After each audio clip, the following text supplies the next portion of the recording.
Okay, so yes, last three chapters of the story. We'll see how this goes. Well, yeah, let's look at the illustration. So yeah, this is pretty much the imagery of what the trail looks like. The Legion all blocked, and yeah, Pastel's just in the middle of all of this, and yeah, the storm is all contained, and Todd's controlling his power. Yeah, it's kind of interpreted from the storybook, as you will see if you ever have a look.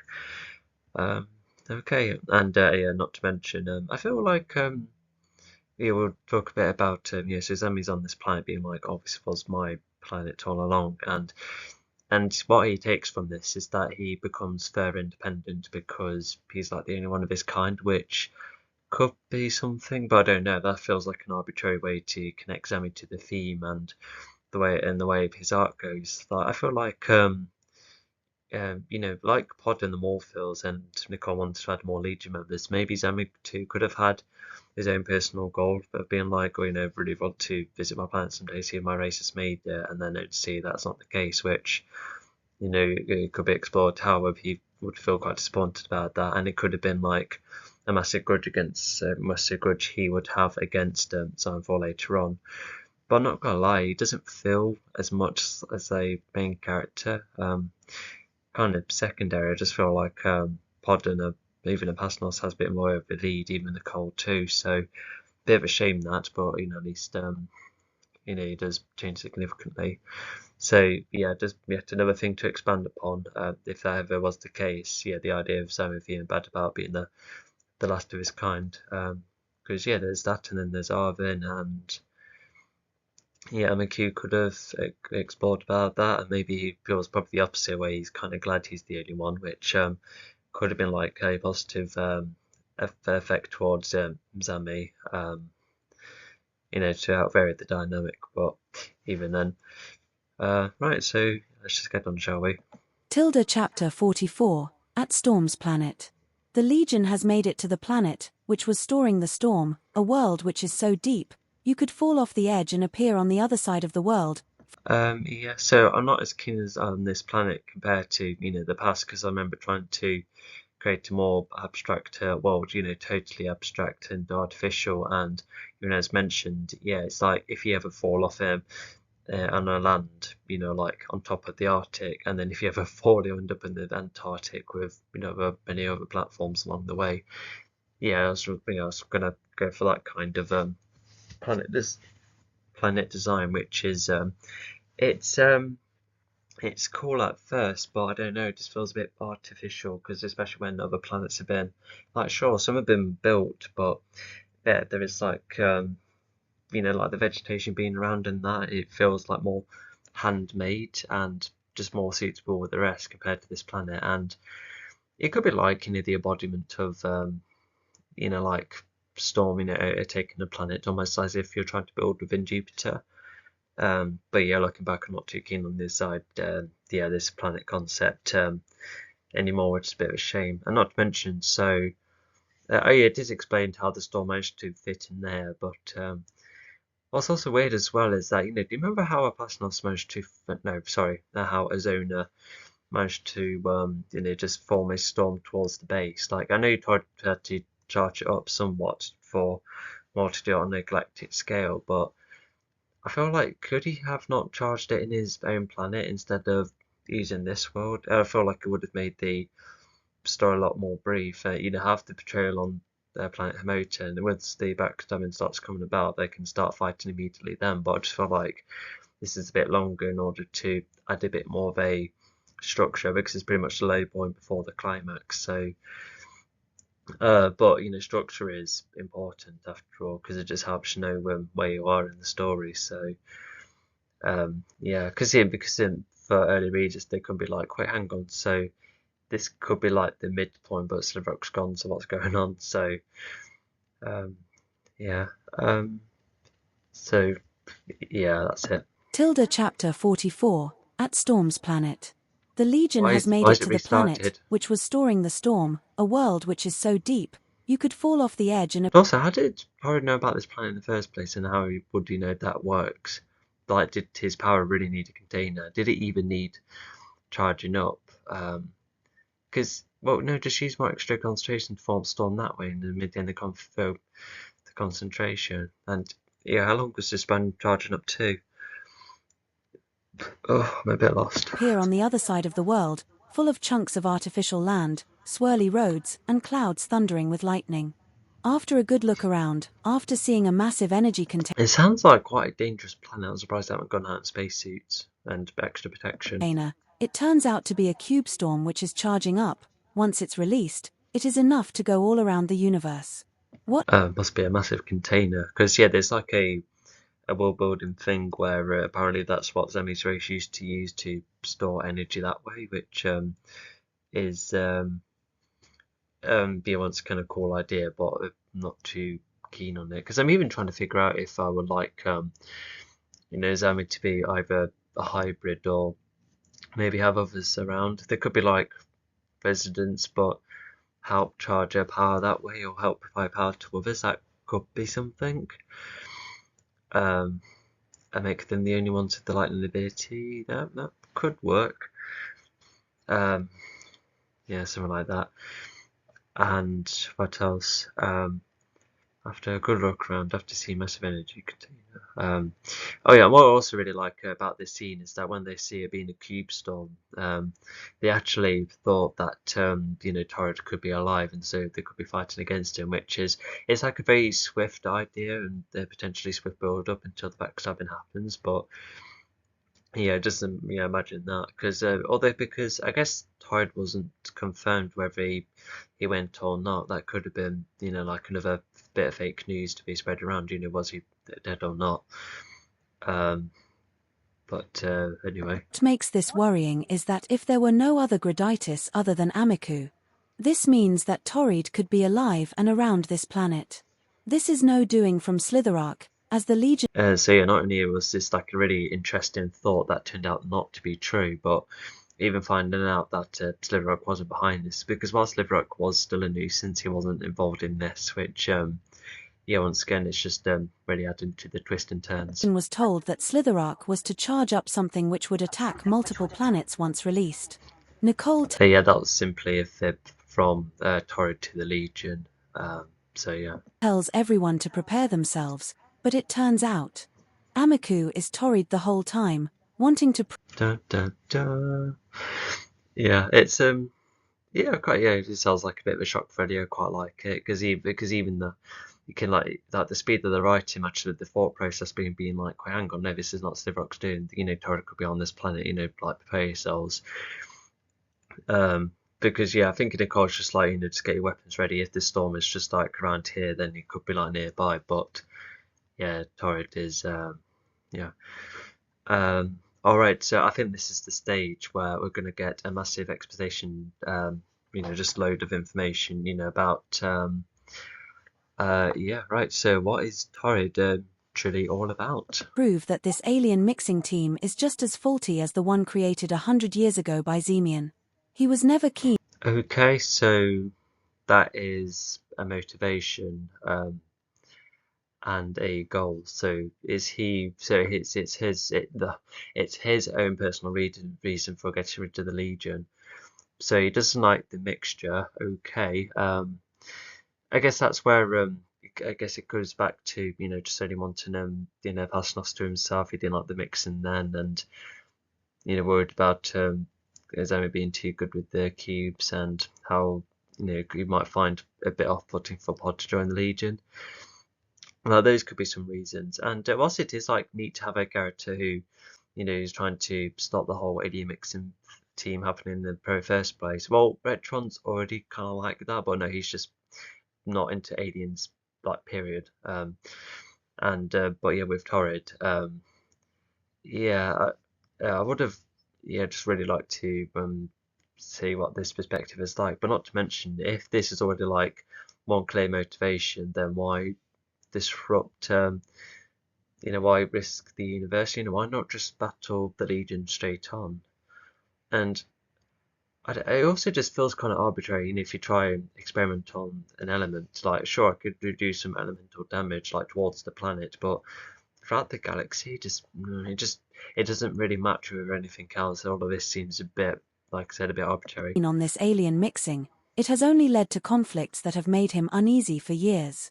How can he spend Okay, so that's one extension of the motivation. So, um, yeah, and so made him uneasy. So there would have to be a historical reason why, to which there's no answer, because um, you could say that maybe he was like disappointed that Simeon's team and his mixing didn't work out, and so yeah, Torrid was already trying to go solo to only fend for himself, and then he witnessed, his side losing, and yeah, because he's almost like turned to go against both his team while still against Xanfor in his own way, which makes him stand out. So yeah, created 100 years ago. There was no killing any mixing. So yeah, we need other reasons why he didn't like his race commuted with other races. So that would have need to be expanded on too. But this is okay, especially when you like look back on previous events, but it still could be better. years with Hermota if there might be an attack coming to him? Once the Legion cracks this case, Well, if the element is left alone is well defended by the planet, then I guess you can just simply do that. And it's he's still a very capable fighter. He was very tricky with the Legion, so yeah, I think this goes back to about how the whole experimenting thing leads to. Oh, hang on. So also all of this storm build, if this isn't just him, um, creating a storm just because it's almost like a byproduct being formed because of the experimentations. To which, if that's a reason, then fine. But once again, it's arbitrary because we've never really seen the other elements, act to this manner. No, there's no other case, and not to mention, it sounds like so convoluted. I wouldn't know how to expand it as like a interesting world building a segment of all the elements. Yeah, it's just no, yeah, it's not great. But yeah, like he's capable of defending himself. So yeah, because unless it's like extremely dangerous to cut yourself off from the element, to which I suppose, but you can. Just stop using the ability or not get any resistance in that way at all. So yeah, I wonder how he would feel about getting like pushback from the element he's trying to interact with, let alone the others. So yeah. Torrid, not Amiku, embeds them all into cubes, in hopes of Yeah, I think the bracket helps clarify it. restricting them and even taking them down while Torrid finishes charging up the storm. It turns out like Slitherark. His life had been Okay, so once Legion cracks this case, cracks the case. So does that mean they were like prepared for Torrid? No, yeah, prepared for Torrid, but they didn't know MQ was Torrid. So it makes them sound like the son of like, wait a minute, MQ, you must be Torrid, aren't you? And then present themselves that way, but that's not what's written, so that's a bit confusing. And then taking it down whilst Torrid's finishing charging up. So yeah, the end points the storm being charged up. But it's also so I like hindered Sliver by Up. the Legion too. If the Legion is around, he cannot get into Hamato's secrets, and the storm was building up because But yes, he can. He can defend himself. His planet has been like near impossible to enter. Even trying to enter Planet Hamo later on, it was an extremely close call when the Legion try and enter. I guess it's like an extension of, or I'd really done to act on this because the Legion are attacking everywhere, but it's not the Legion's fault. They're trying to decrease Ironfall's thing, and if Legion are trying to make a universe into peace, then why the need to release this byproduct of a storm? Why go for the Legion in the first place? I felt like the universe will be less peaceful if Ironfall's still going, especially with no Legion. So yeah, it's not as convoluted as I thought so far, but those reasons alone, I'm really not convinced. But also like what secrets? Like was she just hoping to find all sorts? Like granted, there's a whole heap that can be explored with the elements, but none of it is stated. If there were like other secrets, like or like brand new materials you can make, then cool, go ahead. Just don't batter the universe while you're at it. Torrid needed to place all of the discharge whenever the element was used, an element he has in his home world. answering where the last element If it was discharging, then why is it discharging on a entirely different planet in a container and not sharing the same planet as the element? That's like really confusing. That's like weird teleporting thing, and like I said, like none of this just seems like a natural nor interesting expansion of the elements, especially not this one. is located. Torrid, so letting all this discharge everywhere will lead Well, uh, oh, home mod, yep. So yeah, it is providing an answer. But did the Legion work it out? Unless Torrid, oh my God, did Torrid seriously went into an Incredibles monologue? He starts monologuing. um, yeah. Oh God. I really hope that's not the case. So that means the Torrid is, because when you think of other cases when villains were chatting, because there's Ironfall in the past not to have like a quick chat before they're going to a battle, and there's Ozona being like straight away, where is planet Earth? But yeah, I just really hope this doesn't sound like Torrid's just like emitting what he's aiming to do. And he could say, oh, he's just aiming not to do because he knows how to trap the Legion.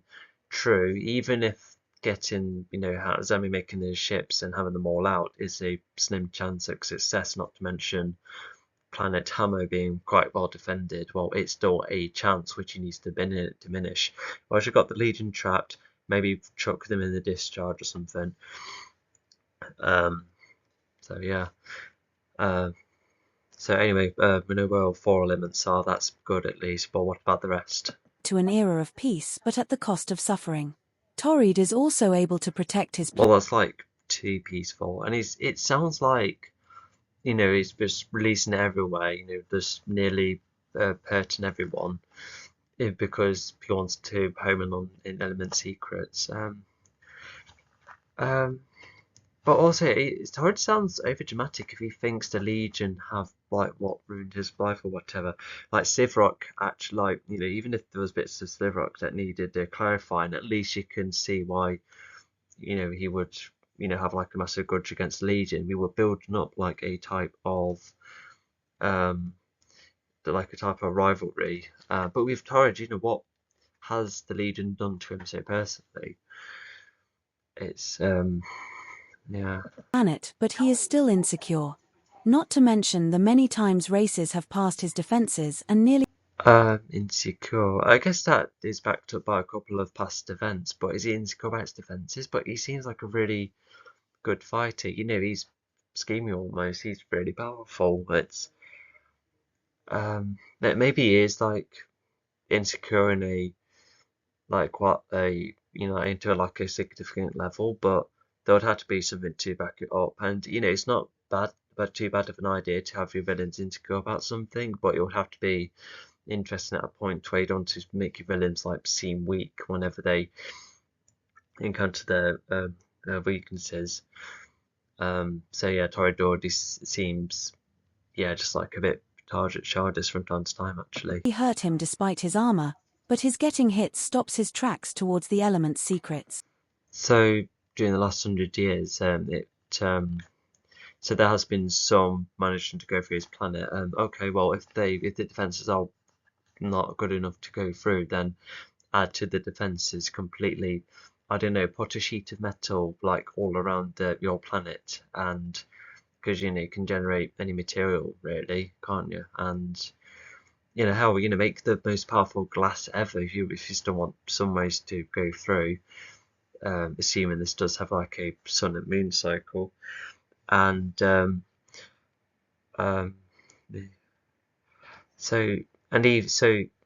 also wants to make the universe entirely peaceful, so nobody else bothers him. To which, once again, that's a really weak motivation. And even if you want to like experiment with the elements, but I don't think the elements are that sensitive. Because sure, it hurt you if you're trying to embody it, and if you're a powerful race, then you can withstand it better. But even then, this would make a lot of races gain a lower quality of life for other planet safety. keeps getting stop strikes. Was he? Why is he so eager about the secrets? I just feel like there's like an end game to the secrets. What is he wanting to discover? No. Even hoping to hone at Xyanthor 2. Torrid wants no interruptions, sometimes looking So it's good that it's going for Zone 4, it's like an interesting twist, because he too is going after the ultimate bad guy, but the lot race go to gain a lower quality of life. Alright, so yeah, it's gonna go cause suffering on a huge level because he wants to experiment with his precious element. No, yeah, this is extremely weak. I'm almost tempted to say this is probably the worst book part of the book. I'm scratching my head numerous times. into an element is dangerous business. Torrid is aiming to find all sorts of secrets, such as perhaps Um, I'm, oh, um, maybe going into element is dangerous, but at the same time, look how it takes like just only like a well-done device to transport it. And yeah, granted, it is dangerous, but well, if you're trying to like find other secrets and other parts into it, maybe it can be explosive. But yet again, I can see it damage surroundings, as far as like the planet understood, but not the whole universe. creating brand new materials and coming up with new ideas for technology, and he even considers And if that's one of the secrets, why does he want to do it? Is it formally a currency? Does he want to, I don't know, like, make money from new materials? Does he want to leave a legacy of being like, hey, I'm the one who created this, I'm like a new lord? But no, the end game's not properly there. exploring other elements like creating his Yeah, because at least I feel like every other villain has like an end goal, because Live Rock and Zone will be more peaceful and Orphan can continue to benefit Zone 4, and Zone 4 would oversee the universe afterwards. And Mechador, if he still wants his universe of wildlife, then yeah, you will just be happy watching loads of animals, maybe create some even. So yeah, that's like the end point if they won, but Todd doesn't really have that. I just feel like he's gonna experiment with the element for ages whilst being alone, and it's sad. materialistic life forms if he ever gets his hands on Livinga. All of this experimenting with her motor he has been doing for the last 100 I guess part of this universal attack is so he can go for other elements and he can like nab all of them, to which, yeah, I guess you could maybe just home into those specific ones, because by it could be like um I don't know, because that's Titrans, Sotra's, wherever a pod is at because of the Vibra, and then he also has one element, so I don't feel like 3 planets is enough to cause an uproar against the Legion, even though Sotra's and all the Titrans are like the kind to go out their way to cause like a massive quarrel on Earth. Yeah, I just don't see that being the case. Um, but yeah, I guess Torrid 2 wants to explore the other elements and Mechador being open as well, so it's not the most unique concept, but if one of them, thinks they could be like a really good sci-fi equivalent, then cool, but um, yeah, it's just very up in the air. You can tell how there's just like way more, it's almost like too much detail because of how convoluted Torrid is. years since the elemental wave, only slowed down via interruptions from those outside of his world. This is where Torrid decides to get himself a bodyguard, encountering Opusnost who wants to fight all the time. No, we've already gone through. This is probably, although at least the Pastnos about to be explained. Is it a good enough explanation? Torrid hopes for Opusnost to defend him all the time. With the power Torrid Oh, so maybe if Torrid going into the element is as bad as, well, very complex at point where has to like stay in one spot or literally go inside the elements, for instance, and Pastnos would just like stick around, wait for his next opponent. Yeah, like an older Pastnos, as in, before the changes, before Meter Legion. I guess he would be able to do that. Oh yeah, especially because, imagine if everyone knew where the activity was coming from, so Pastnos like, well, if you want to get to Torrid, you have to go through me, and then you'll just keep on fighting. But that sounds like quite a boring lifestyle, because it makes the Pastnos feel like he's used. He would have done. And no food as well, and any other type of entertainment, whilst nobody's visiting the planet, because if Torrid is successful enough, then the Pastnos might not even be needed in the end. has. Yes, Torrid would be having Opusnost around often, but Torrid going from Well, but he doesn't need defending, because Torrid is extremely tricky to beat, as evident by the later books. And so I would understand, Pastnos shouldn't be in defense whilst he's busy, but he's ever needed to be like a bodyguard, like sure, like an extra ally, but even then. From his familiar element onto other ones, he would give Opusnost any he wants, maybe a planet of his own. He will be able to access all sorts of power in peace. Wait, does that imply that Torrid could generate like a load of beings for Pasnos to just to keep fighting and practicing and keep on preoccupying himself? Is that what that was implying? Um, um, yes, he would be having a Pasnos around, but Torrid going from his familiar element onto ones, he would give Pasnos any he wants.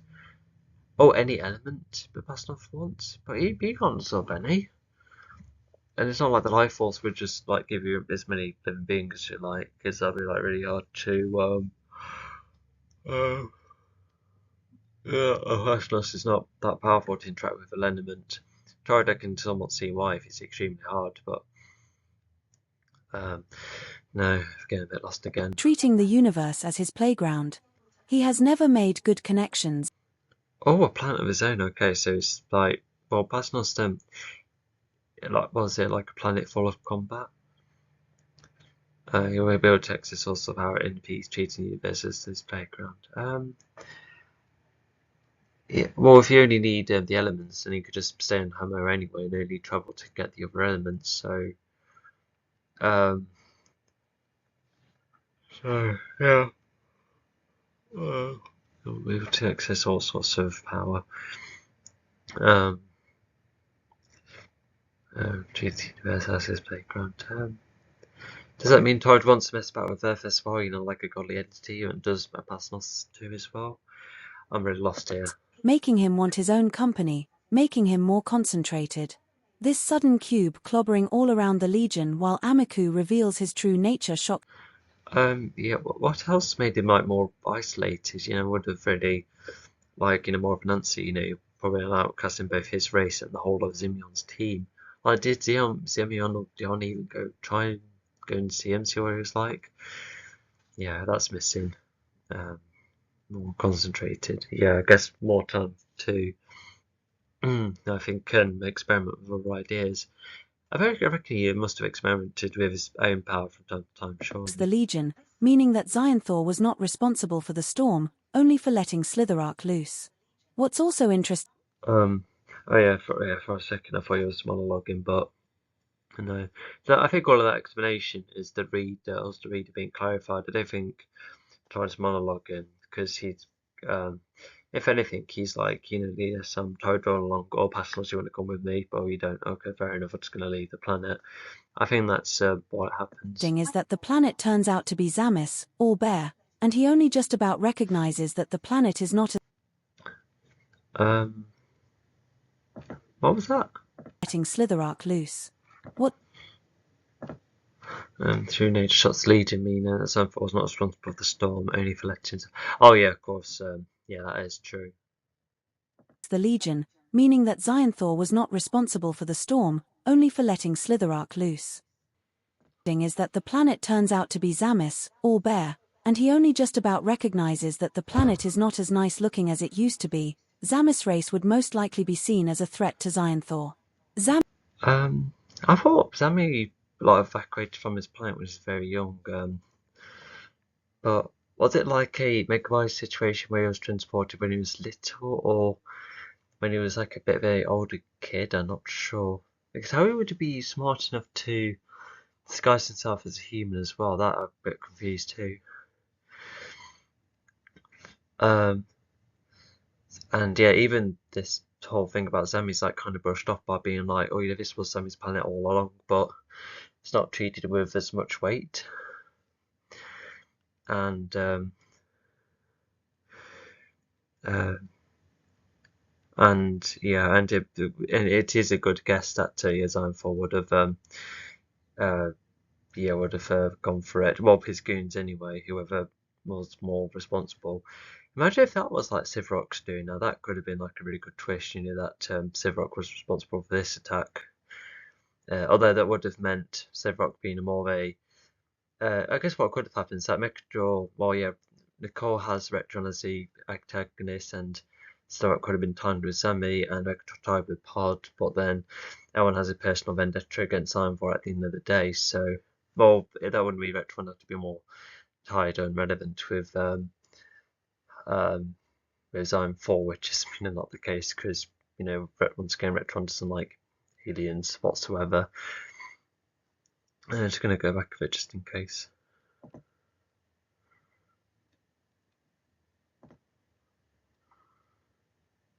Letting Slitherak loose. What's also interesting is that the planet turns out to be Zamis, all bare. So yeah, the whole memory thing does make sense. Like, did he even see pictures of what his planet was like? That's how he knew.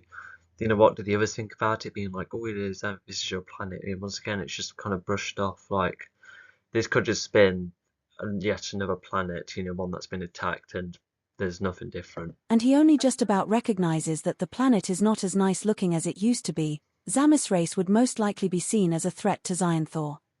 Yeah, not to mention as well is that Zami may have disliked Xionthor for wiping his race out, which is somewhat understood, but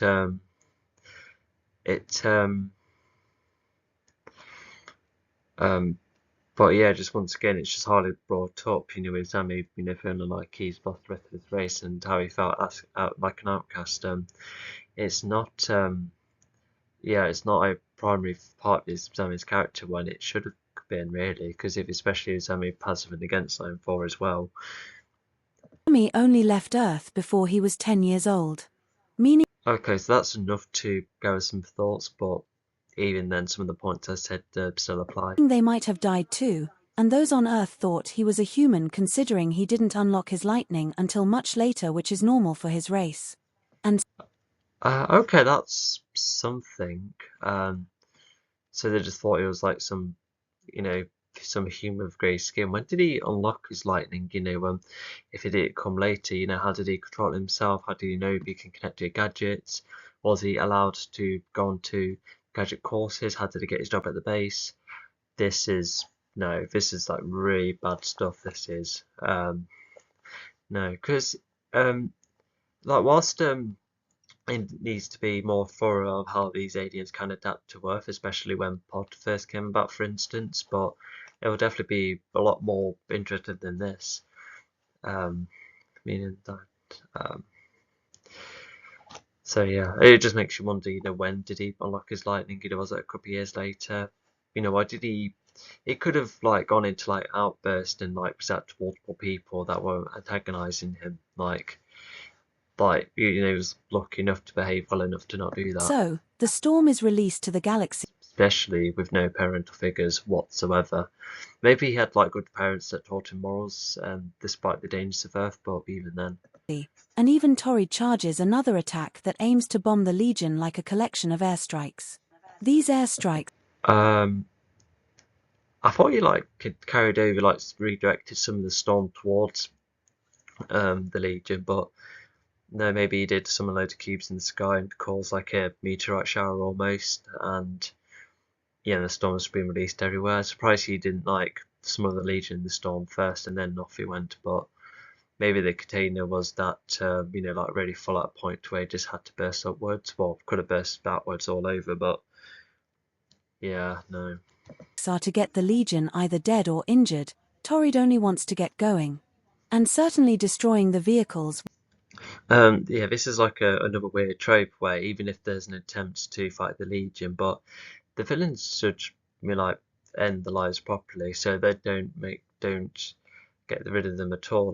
Maybe in a rewrite, Torrid could have spared the Legion, knowing that they're trapped there, by being might as well just stay away. I can't get myself to get rid of you lot, but if you're as long as you're away, then you'll be fine. And you just spend your last moments here, which would be a bit arbitrary, but at least that's something. But even that same moment happens with Xionthor, where after losing Vata on Wretch's planet, he then Master Datex Legion, thinking that they're not around after a glance, and then off he goes. But he should have made sure that none of them were alive, because no Fletcher, no Zami, no Nicole to their Legion team. That still sounds significant.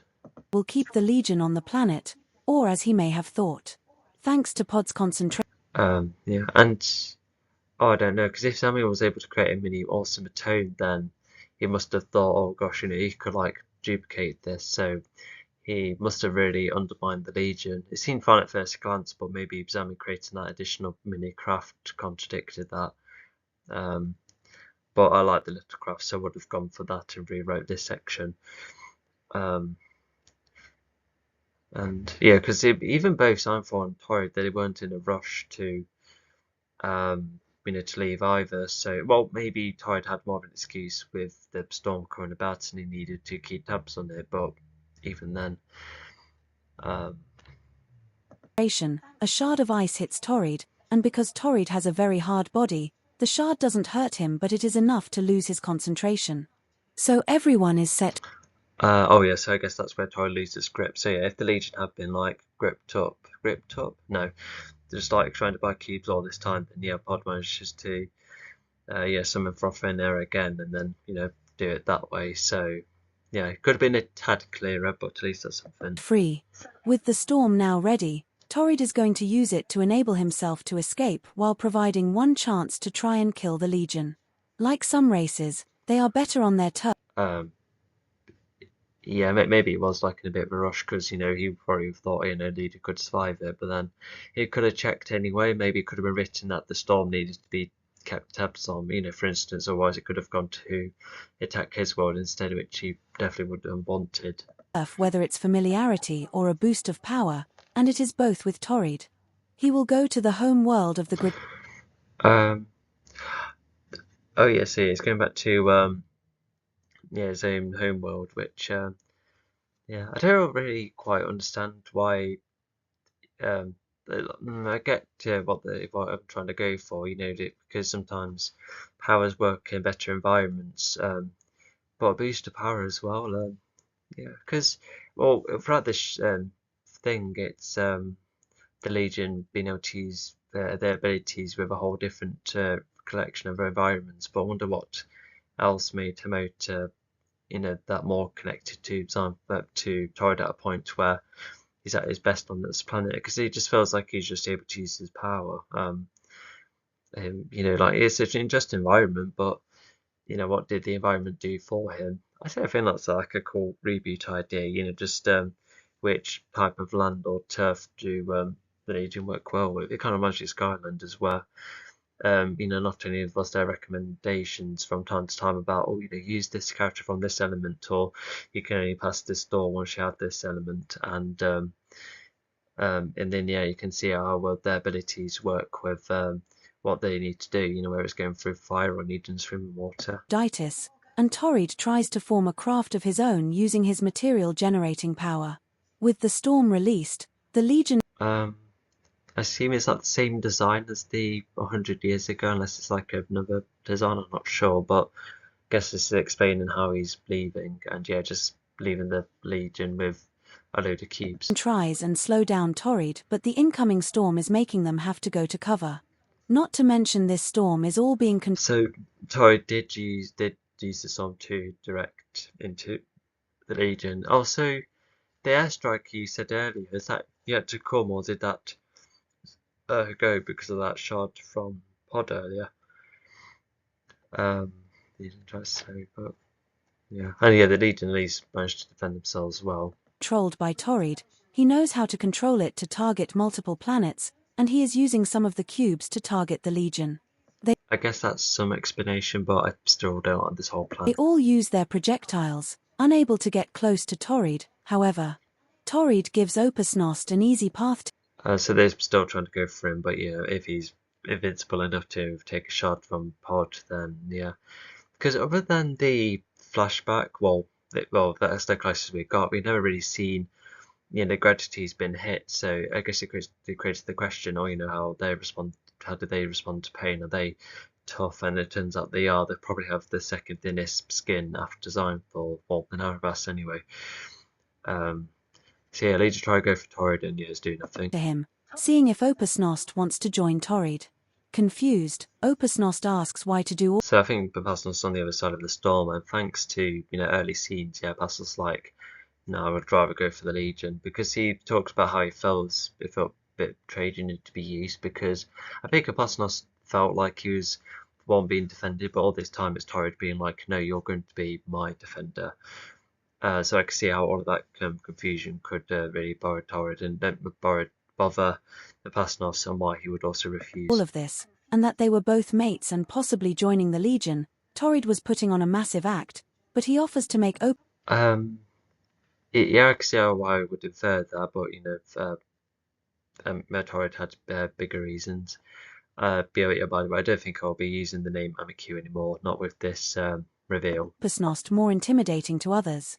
To remain as Torrid's right-hand man, to which Yeah, it's almost like a wish for a Pasnost at first, but unless he can still use that to his advantage, he's almost still doesn't want to be, I guess he still wants like a variety of personality, doesn't want to be fighting and intimidating all the time, he wants some downtime with the Legion because it's new experiences. Opusnost declines. This angers Torrid, and he tries to use cubes against Opusnost before Opusnost can land a strike. Yeah, because the Legion pretty much took his foe and turned them against him, to which I can see why Torrid would be a bit angry. On Torrid, even dropping his Collaptor to prevent himself from being tracked, destroying his Collaptor too. But when Torrid attacks Opusnost thankfully had That was a tad repetitive and lengthy at times, but yeah, it looks like Torrid had a Collaptor himself. I don't remember Pasnos and Torrid being given one, unless it was just inferred, but at least Torrid got rid of his, so that's a plot hole that's covered up, I suppose. Can land on no strike, Torrid even dropping his Collaptor, yeah. his temporary invincibility up. And not to mention, unless the storm where it was really tense at a point where Torrid needs to get going, there could have been like a time where Torrid and Pastos could have caught it masterly and reflected everything and being like, why did you do this? And they could have done some in the battle, though probably less of an opportunity then, but well.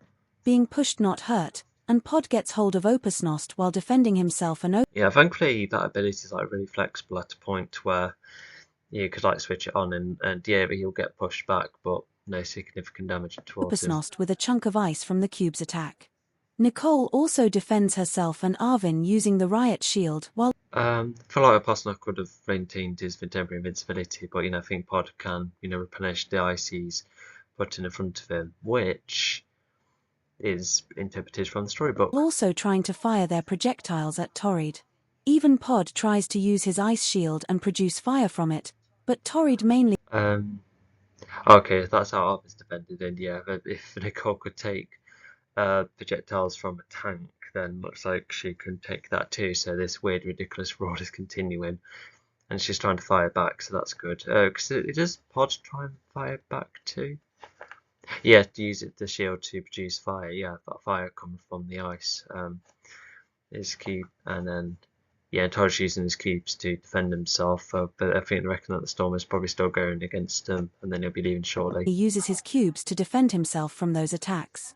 Zami is the biggest force of the good guys though. Not only is the lightning going from one cube to the next, but he tries to counter them using his cubes, and he is mainly able to do all of this on his own, but Torrid then puts an extra focus on Zami. Probably his own cubes, to further emphasize. But yeah, it looks like he's managed to zap the lot, and yeah, using his cubes to counter. Almost like a barrier perhaps. Or a way to tear the cubes some way. A bit up in the air, but we can probably infer a couple of bits and bobs.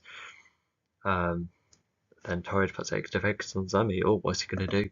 Zami has to move to avoid a set of cubes from Torrid, not to mention, Torrid earlier also uses his powers to tear the Comet Front apart, providing the Legion with no way out of home if they are not dead, but with Torrid creating his... So that definitively destroys the main form of transportation, but as for earlier, so yeah, Torrid just put more emphasis on Zami at a point where he needed to move, so it looks like Zami's become a bit less inactive, well, less active.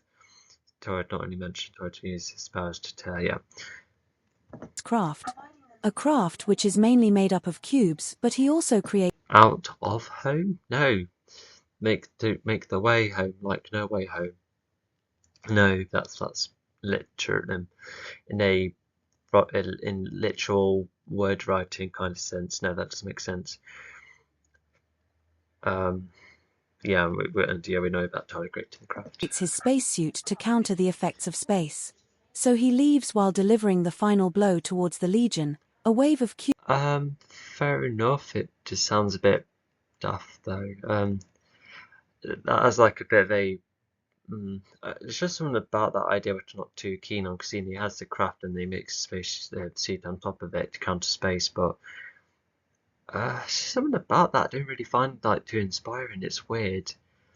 Um, no, it doesn't vibe with me at all. At least he can fly and adapt to space, but even then, Cubes, more powerful than any tide of water, which completely runs over the whole Legion, even with all of their defenses up.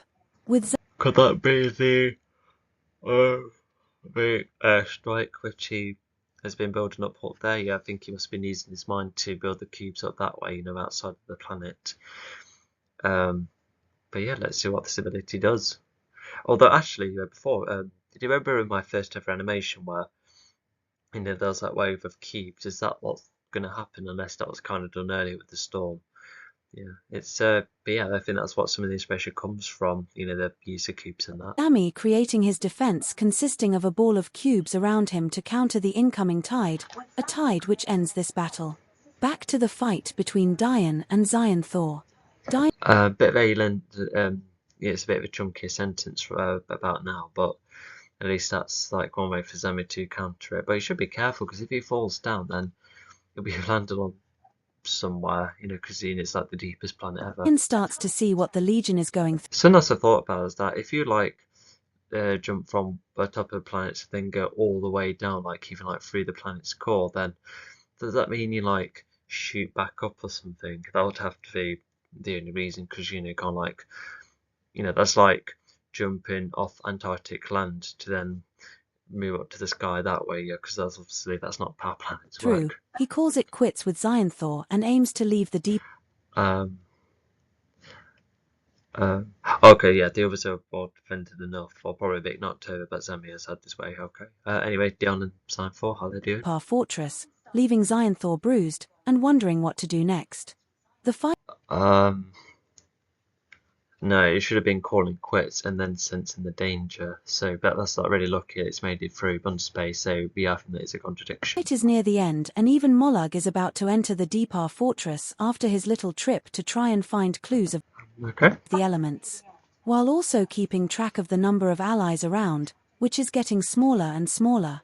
Which Mollug. And we can assume that he's just probably explored around planets and not really found anything significant.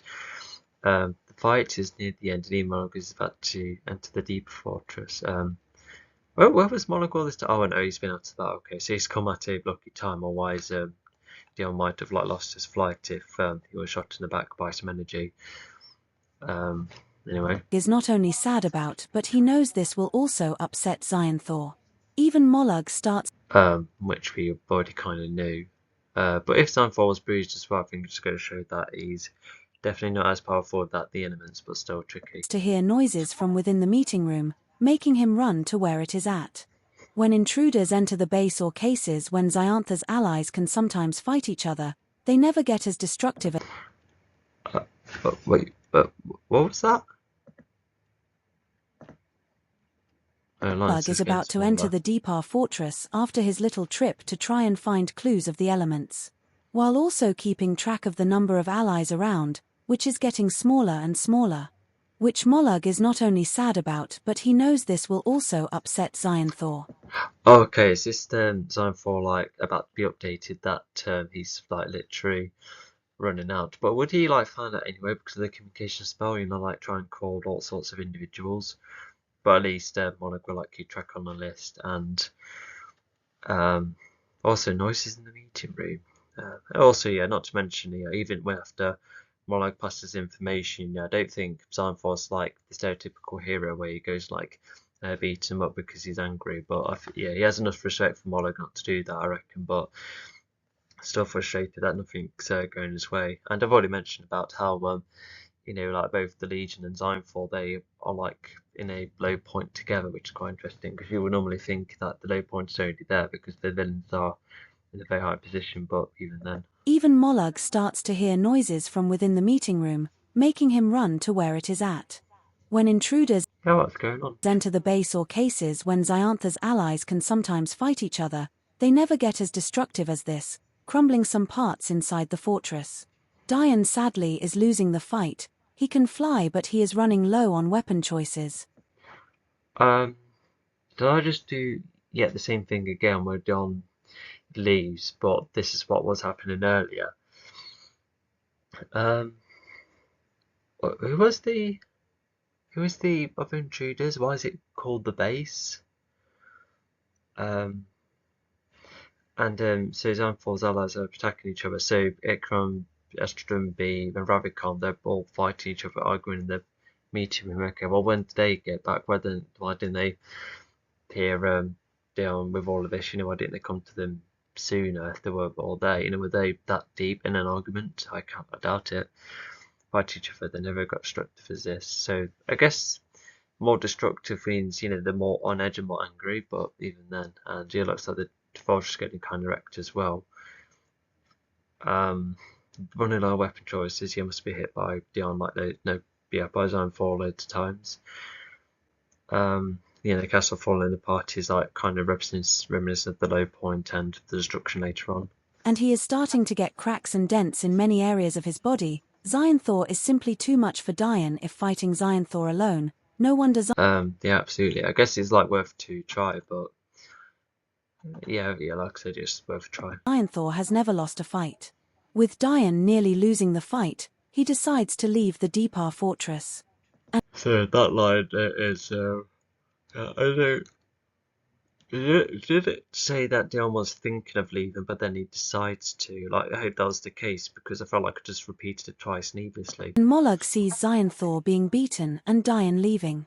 As Xionthor mainly experienced bruising, he only requires simple first aid from Mollog. Dian mainly... Okay, does Mollog have like a healing spell? Like, what does the alien first aid consist of? I'm not sure. He flies to find Torrid. Torrid has used his cubes to hide from any recording technology, manipulating any technology to hide well. And Dian does feel guilty for not being more there for the Legion. Dian even contacts... So got to...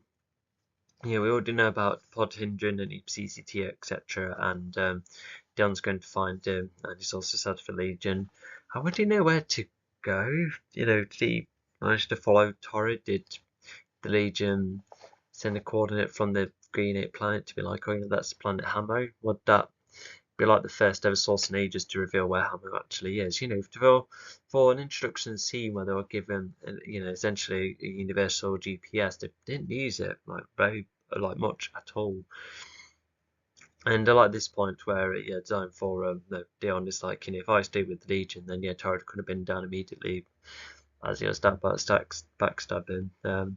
So it's like almost aware that beating Zone 4 was almost for nothing. He got rid of Zavanoy, I suppose. But yes, and Zavanoy was not important.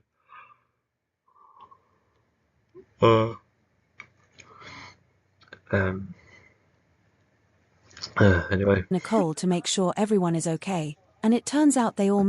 Yeah, that's nice for him at least. So even if he feels guilty about not being around with them, and I feel like Nicole has understood that. I think she wouldn't have been disappointed that South wasn't defeated. She could have probably been angry with him, being like, he could have joined us instead, because we thought we nearly faced the Torrid himself, but no, Torrid was with us the whole time, which could have been like a neat surprise for Dion, but no, it's just he's implied. Made it, hiding underneath the rubble, and all have been injured, with a couple of bruises and cuts. Everyone is gutted. Nicole is sad. Is that the Oh, it's the Legion getting up. Yeah, okay. So yeah, the Legion. I feel like they should have maybe got worse injuries despite the defenses being up, but now mind you, at least that's part of the injured. It's just a bit of detail about it. That she kept a threat. Pod is getting fed up with the Legion, and Opusnost feels used. Zami is also sad about it. Yeah, definitely. And once again, it is it's not quite covering everyone here emotion-wise. There's no Arvin in this paragraph, but Yeah, it is exploring the whole heap of reactions because, yeah, even if it could be seen as too much, you don't want to have the story be like, oh gosh, you know, um, you don't want to like forget the reactions almost. Although I guess it is also fine for characters to react to event in the same way, to which I could have done that a couple of times. But for me to go for individuals, I suppose it just makes it more like, it's more like a unique reaction from all of them. But yeah, with what's happened, what Torrid's done against Legion, yeah, I can see why Pod's not a fan of this because Cole, well, yeah, you just what Torrid didn't really feel right for Pod at the start really, and um, yeah, because yeah, I don't think it's really Nicole's fault, um, but maybe.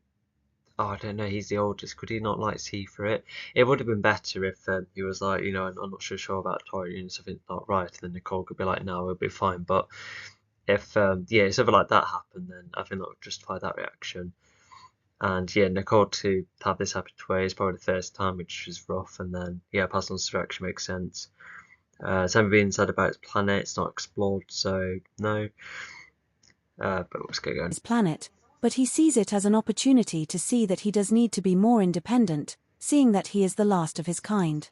What is interesting about this is that Which is a cool idea at first, just like motivate himself to be more independent, but I don't know. It doesn't quite fit right. Like imagine if you were like the last family member, would the actually no, like if you were like the last ever family member of your own family tree, like I guess you would get like a sense of independence, but nothing huge. It would just be like a way to probably adapt, I suppose. But I won't know how to explore that idea. So for once there is an idea that it would be like a real struggle to explore.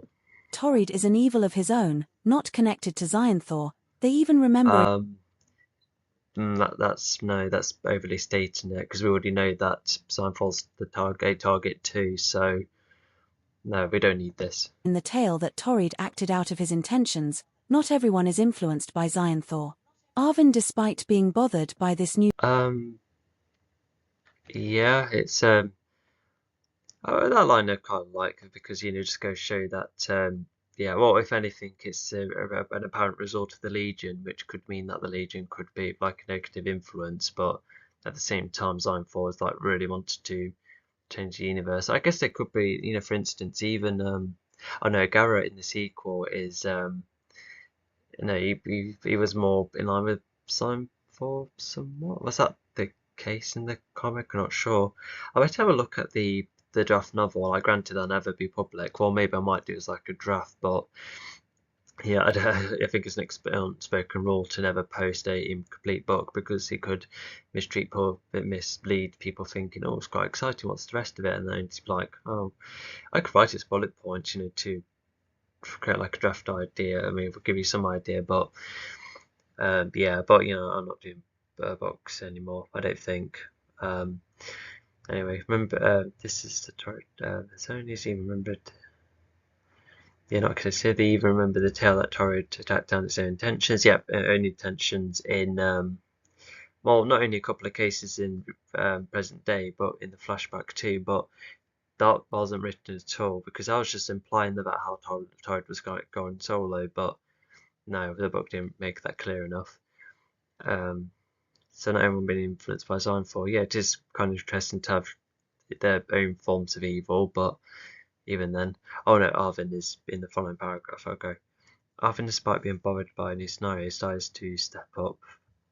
Oh, okay, so he's becoming a bit more adaptable to change, yeah, because this is a big one, but maybe what Nicole said to Arvin earlier, so yeah, I think Arvin's just taken the chance to be like, well, yeah, just adapt to this change, just roll with it, we'll just get going. So once again, he's acting like the glue and motivator. scenario decides to step up. Try and keep everyone together, trying to get everyone to So it's be a nice change of pace for once. But yeah, it's almost like one of those situations where it kind of goes too far, but then it finally gets resolved. happy, even if Pod and Opusnost have had second thoughts. Not happy, that's the wrong term. At least motivated.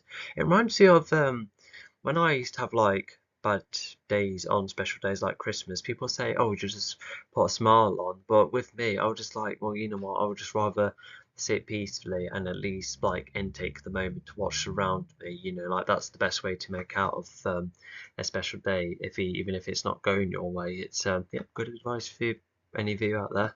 Before Diane finishes contacting the Legion, Pod even has a go at Diane for going for Xyanthor instead of finding and sorting out Mechajaws and the Morphils, or even helping the Legion instead of the threats. No, just make a jewel. The S is not needed. But anyway, this is a really bad time, Pod, because you need to get going with Torrid. There's months. This is an exchange that's happening when no progress is being made. Like, granted, Zami probably didn't know the idea until later, so I think it is like a rant where they feel like they're out of options. Regardless, try to get on together, try to be happy, even if Buzzer has had second thoughts. Although that would mean that the Plasnos too, well, I think he likes Oven enough to be like, yeah, we'll stick around. But Pod won't leave, not with Barvin still around either. But do they still want to lead the Legion? Would they even bring Arvin with him? That wasn't even discussed. But they're just going to leave Arvin as well. That wouldn't exactly help. It might do if Arvin's like adaptable to dangers, but even then. And but yeah, I can see why Pod would be bothered because it's like a massive pickup. But to a Pasnos, he would be more mad to sign for them. No, more mad about Torrid than the Legion. So yeah, looks like Pod had a go at Dion as well. So that's building up some kind of rivalry, well, which doesn't have a huge payoff, but that's still a dynamic which I don't know. I would have liked to explore both of them together. Oh yeah, especially after book 2 because they got on really well and now they don't. So yeah, it's quite sad to see that diminished. If I'd even asked to go for going for sign for her. All right, so yeah, once again, no more fills. Being thingy again, postponed. How does Dion respond? Have diminished. Diane, despite being devoid of emotion, does sense a hint of regret within himself and reasonable annoyance. Instead of the threats that have been diminished. No, I don't understand the last part. From Diane, but he will help the Legion now by slowing down Torrid as he gets a start. Yeah, so yeah, I think Don's like learning how to feel more. If the Legion have been closest friends he's had, someone he's had chats with, because I reckon he might have connected with some people, but he's not really had the time. He's had to zoom around from planet to planet, which is a very unusual existence, but a very important one to have. But it's just him; he has to live with it. So yeah, this is how he feels at the response. So he does feel quite bad. He's thinking that, but he's as a robot, he should be like more analytical. So why didn't he think, maybe Zion going for Zion 4 alone isn't quite a good idea. There's other goons in there as well. He might have got rid of them. That could have made things easier, considering later events. Yeah, why didn't he do that first? If Moloch, etc. were out and about, but I don't even know if they were out and about. It's just like they were listening to a fight for ages and to then decide to come see Zion 4. I'm a bit lost. To heal himself. Afterwards, Zami takes the chance to motivate everyone. Yep, after fighting Zion 4, absolutely. But yeah, now he's going for a more reasonable choice and he's going to try and take down Ball. Yeah, I think he should outright defeat Torrid. I think that's what the idea is. Yeah, so he should say at least, because he does have the potential to potentially take down Torrid before any of this continues.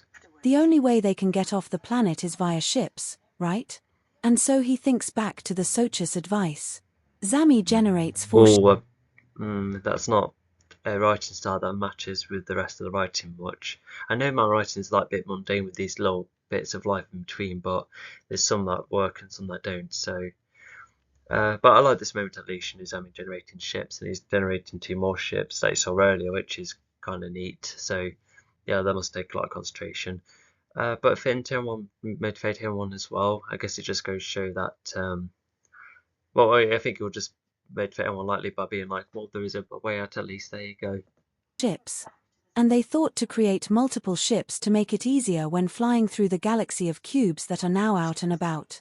Creating these ships is Zammis' best achievement with this new cube power. Yeah, I think after seeing that his mini tone helped with the common front earlier, but with 4 ships, it's 4 individuals that can move about and that can look out for one another. So yeah, it's not really a philosophy that's been played with again, because I was surprised that it's just only like 1 ship moving about from place to place in the foreseeable future of the story, when this kind of approach seemed to be, far more successful despite the danger. So it's sadly an idea that kind of gets like dumped after it's used here, but never mind. But I still like the payoff here, and we see the ships, what they look like, how they might be slightly different, and how Pod and Nicole were going like far simpler controllers. So yeah, we'll is this, no, I've still got enough notifications. Something which Pod is starting to dislike, considering it shares the same power as Torrid. Even Opus Nost is somewhat bothered by this, but Arvin reassures. Oh, now that's another interesting thing for Pod that makes him dislike Zami a bit. So yeah, sharing the same ability as Torrid. Like, granted, it'll be vastly different because of the gadgets, but if this is what's been making Arvin go all funny as well. Also, I'm surprised that Pod didn't see why Arvin acted up and he was like Nicole go down instead. Like, I know he was chatting with Pasnos, but even then he could have done both in some way. Even if Pasnos could have gone down as well, which made that whole conversation more separate. It's like their own little trio. Anyway, and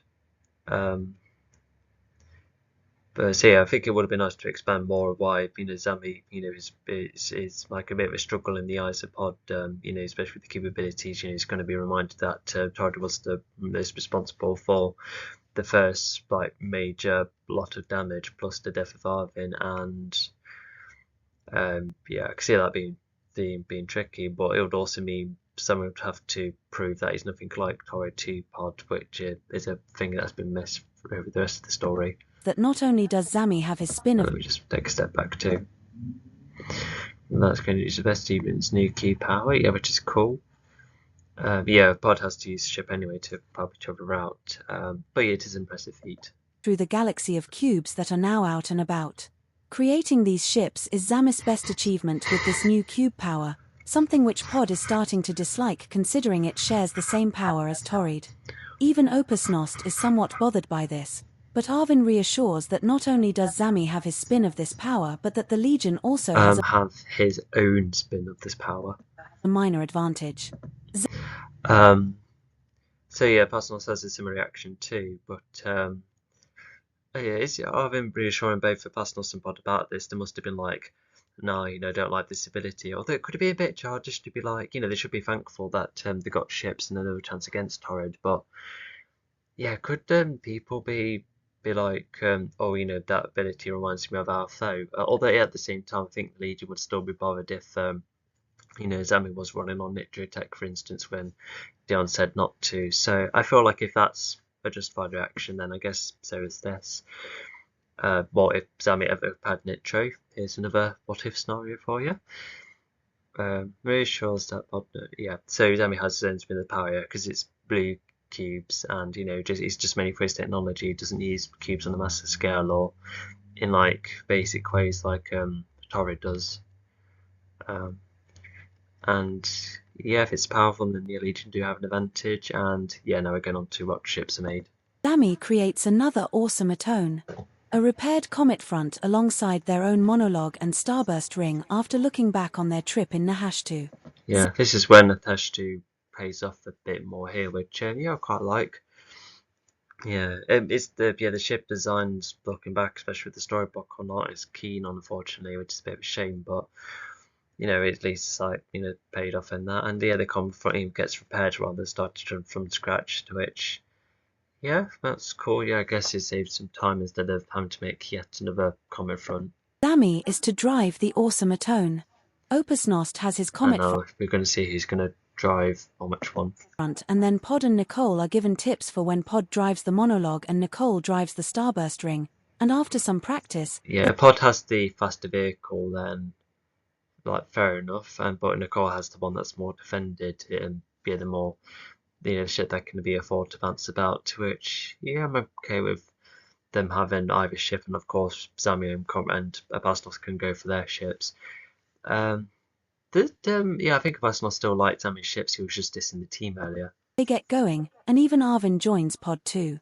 Opus Oh, that's North. a bit unfair. Looks like Arvin. Wait, hang on. Arvin might be piloting instead, and with Bod being like transported instead, because Nicole can drive at least. So is that what could have been carried over on her side of things?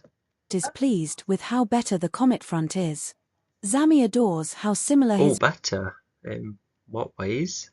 Well, I suppose it's just after being repaired, but I wondered if other aspects had been done to the ships. vehicle is compared to what he made before. Both Nicole and Wow, Pod yeah, he must have been bang on, with a very good automaton replica. are nervous to pilot alone, but they are glad Zami has made the controls very simple. Even the storybook had the ships made up of that specific colour, which I'm sure you could have gone for any colour, but I think not only is probably blue easier, um, but yeah, I think it's just him making his own spin on things. He probably made a comment from more blue, probably. And easy to use as they start to get used to the ship very quickly. Not everyone is the keenest with one another. But they need to take this. Hang on about sneeze again. There you go. Yeah, controls are simple. Got used to ship very quickly. Yeah, it's a bit of a cop out, but it still does the job, even if it's a bit lame. Out on Torrid. Not keen on one another. I know Pod and Bastos aren't like the biggest fan of the rest, but then Nicole gets annoyed with Zami later, but that's out of uncontrolled anger or something. So yeah, the Legion don't like dislike each other, even felt bond together. So it's like any annoyance they have to take on Torrid. Yeah, the Legion don't dislike each other. That's wrong. But anyway, yeah, we've made it to the end of that video. Yeah, this chapter rather. And I was gonna say something else as well. Simple controls. No, I lost it.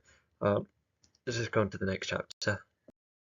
Oh, this could be another big chapter. We'll see how this goes, yeah, because we're talking about. Well, actually, I remember the planet Spaghetti Destruction is kind of minimal writing wise, and then you have Sammy doing his thing in the temple, later joined by Pod, and then it's overall the Legion going for Torrid. But beforehand, there was also Mike and the satellite, Retro on the news and the satellite, and the repercussions, and then a bit of a aftermath with Arvin's death, and the ongoing story too. So yeah, I think we're looking at another lengthy chapter.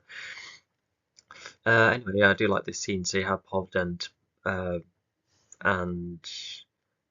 Torrid, making their super forms, and yeah, because Pod would be inside his, presumably, and Torrid just using cubes to manipulate, his form, and then you have Nicole and Arvin, being cover, to which, is accurate to, all of this is definitely accurate to what happens later on. So, yeah, let's just see how this chapter goes.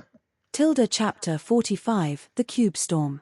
As the Legion make their way, using the Green Ape's GPS technology to try and find Torrid.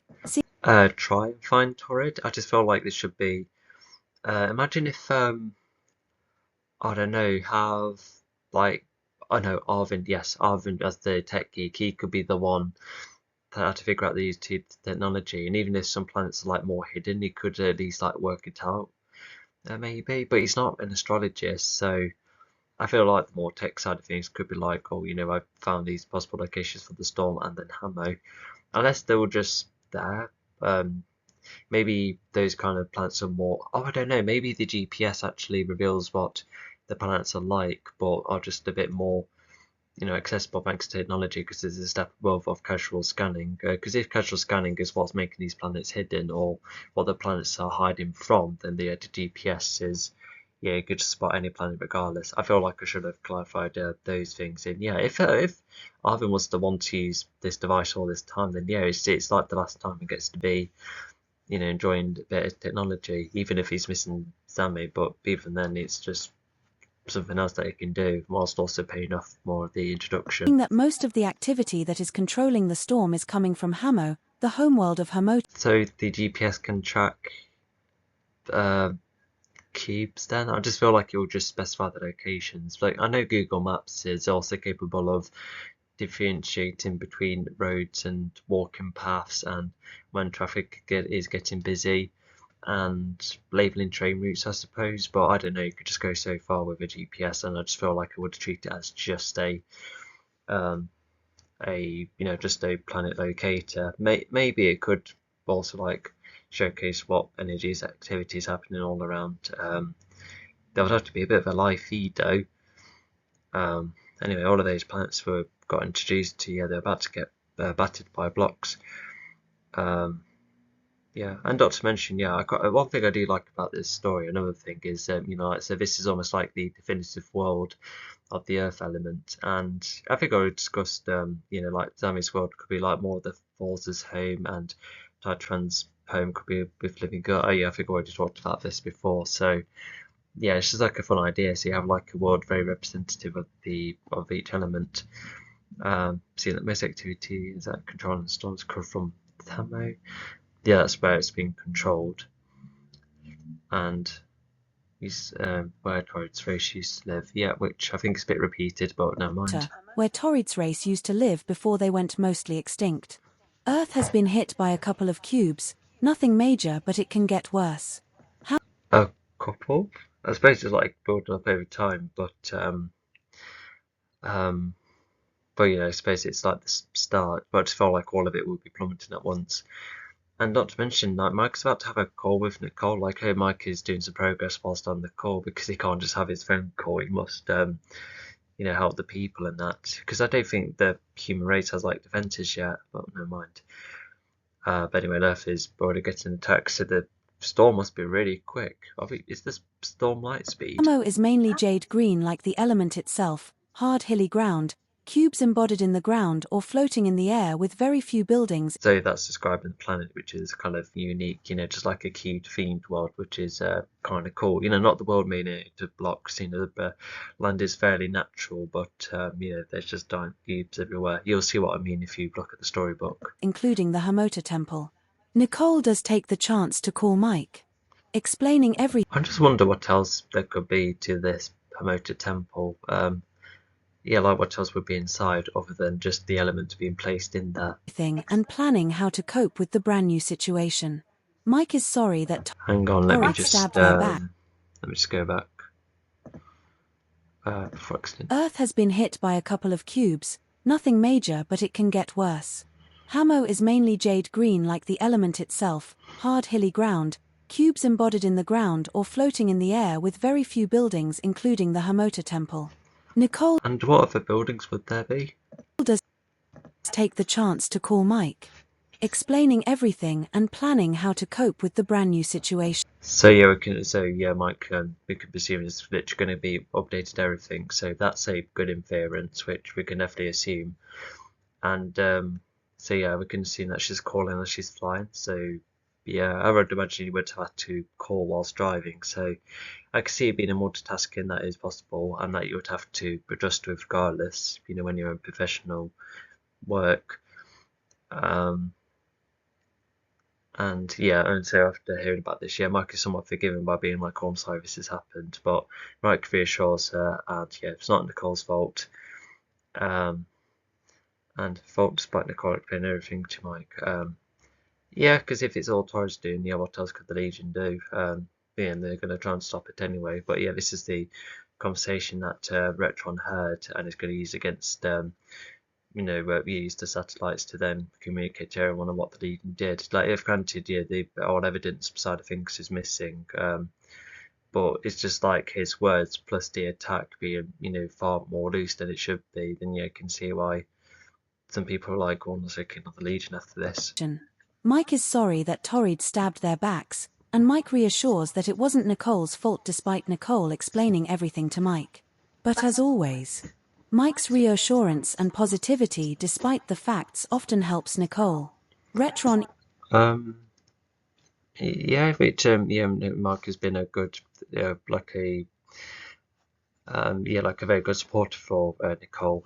Because even in book 4, even Nicole goes in a bit of an arc where she has to like stop relying on Mike or something. It's something like that, and it's like an interpretation of a theme about power, as if Nicole's relying on Mike for her own power. Well, just like general power, not literal supernatural power. Which I'm a bit puzzled on, but we'll just see how the arc goes. And at least it's like some setup here. And so, yeah, I just wonder what else Micah would have said that would have been reassuring as well, because just saying that it's not your fault is, probably won't be enough. Eavesdrops on this and so comes up with an idea, once again building himself up and bringing down the Legion simultaneously. Yeah, by using the satellites, which I already explained before. Mike gets the Earth to be more prepared, such as getting the servicemen ready and getting the new evacuation system in place for the residents. Oh, good. So I wonder what it looks like. I hope it's expanded upon, but it just be mentioned at least in consideration. And yeah, after Ozona and even Orpheum, yeah, of course there would be an evacuation method, even if it is like a bit scary. Yeah, and yeah, Mike gets Earth prepared. Yep, so he's already on to it alongside the phone call, so he hasn't just stopped to talk. And the evacuation system place for residents. Yes, that was also recently completed as well. So okay, so I guess that's why Retron can use it now, but not to mention he's got new information which he can work with.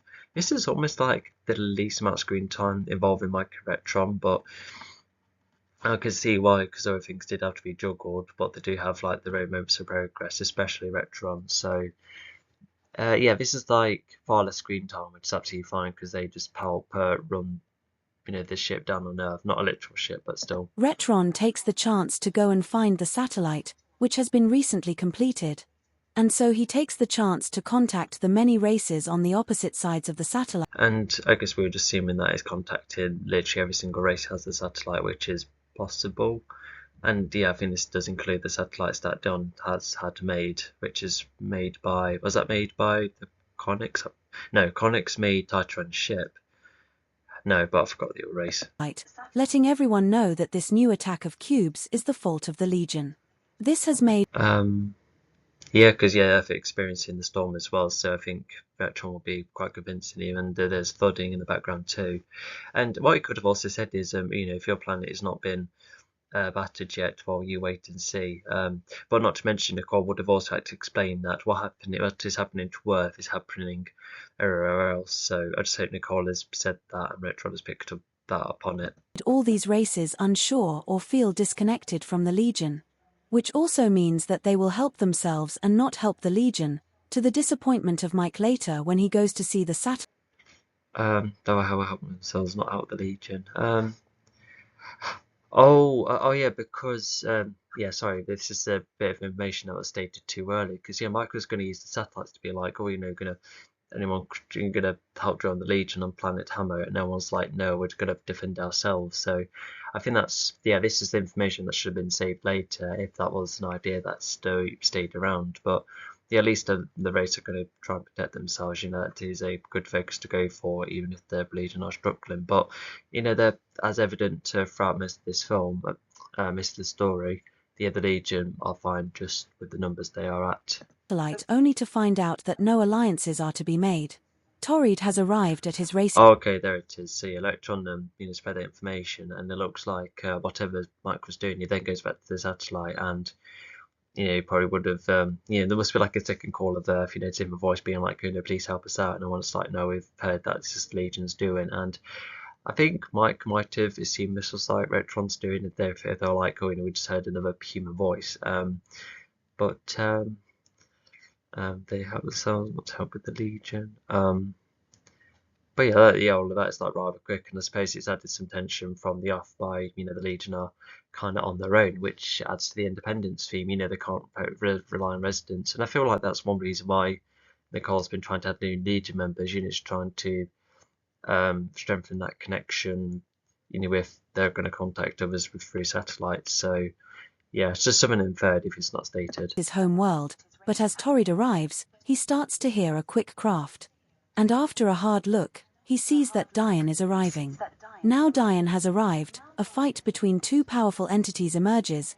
Diane uses the same Okay, so this is where this is starting. method of taking down any powerful opponent, charging and beating up foes while fighting at them. But with Torrid, it Yeah, a really good way of beating up close. is difficult because Torrid has many methods of keeping Diane away from ever touching him. Torrid may have an extremely hard body, but healing would take too long, and so Torrid keeps throwing blocks at Diane. But Torrid uses Yeah, I feel like he's quite a similar fighter to Ozona when, just keep the body out of reach. And yeah, Torrid, because he's despite being a biological being, he's mainly solid, and so that's what it means by repairing himself. And so um, yeah, yeah, just some clarity. more of his thoughts by making some of his cubes into edgy balls made up of Netro, which can dent Diane badly. Oh gosh, yeah, this is like access to different material, and so you can generate nitro. So that's at least some exploration of Hemota and nitro coming back into play again. And yeah, and he's started choosing various ways to take down Dion, which is, yeah, wow. Torrid does have a cool idea once he cracks Diane in any way. He is aiming to hack into Diane to make Diane a hostile ally.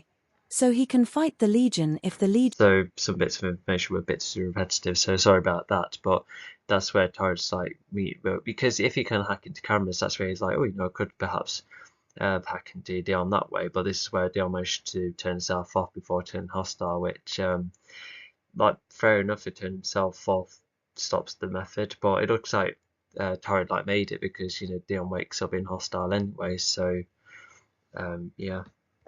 ever makes it to Torrid's planet.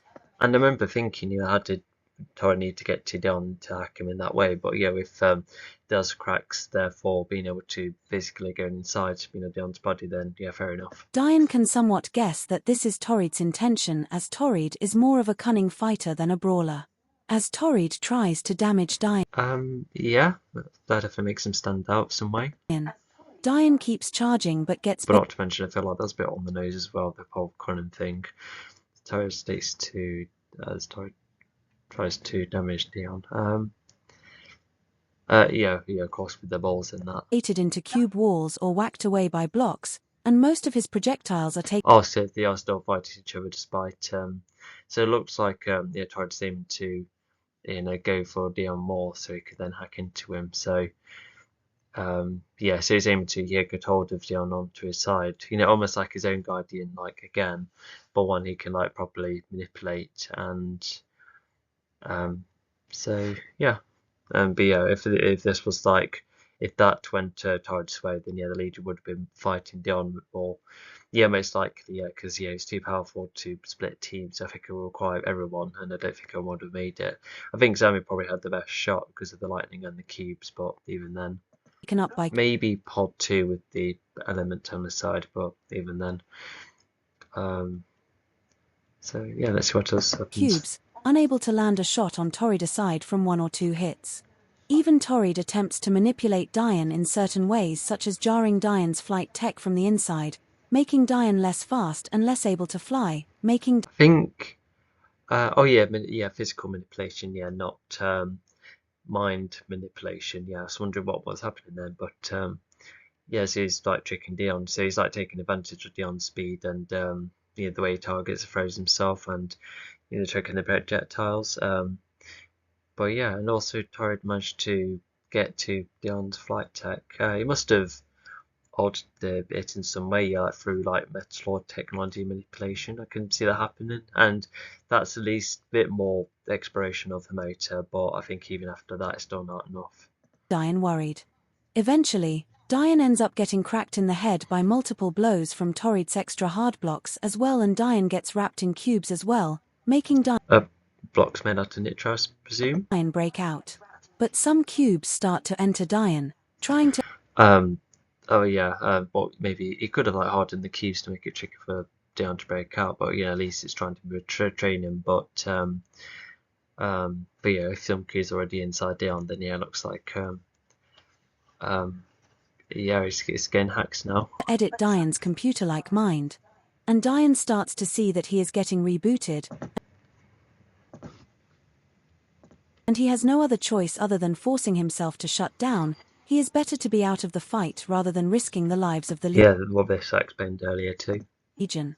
With the fight done, Torrid keeps track of the cubes. Yeah, because he's like aware of how powerful he is.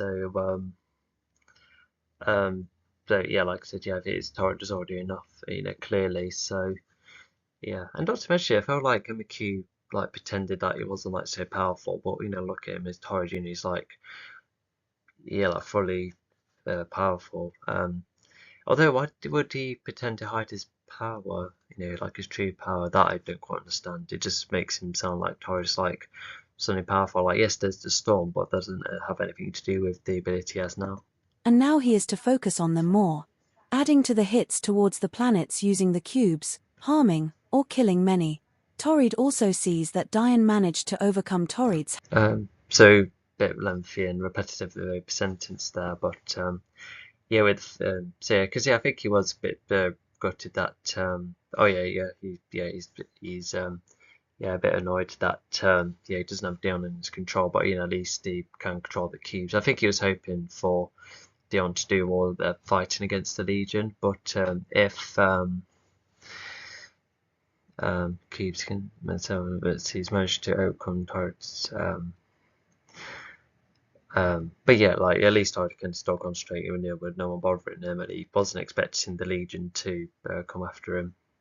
hacking by shutting himself down, which does annoy Torrid, but the might of the cubes should still be enough. He has had an idea to create a fighting entity to help him, but The might of the cubes. Bit of a weird sentence there, but I think I was hoping that once Dion is turned back on, that he would be fine. Although not to mention, Torrid has some time. The planet's already in place, so why not quickly go up to the sky to get a starter repair? But I don't think Torrid knows that, because that's what wakes up Torrid. No, Dion in the following book, isn't it? So yeah, he is missing information, which yeah, I think that makes sense at least.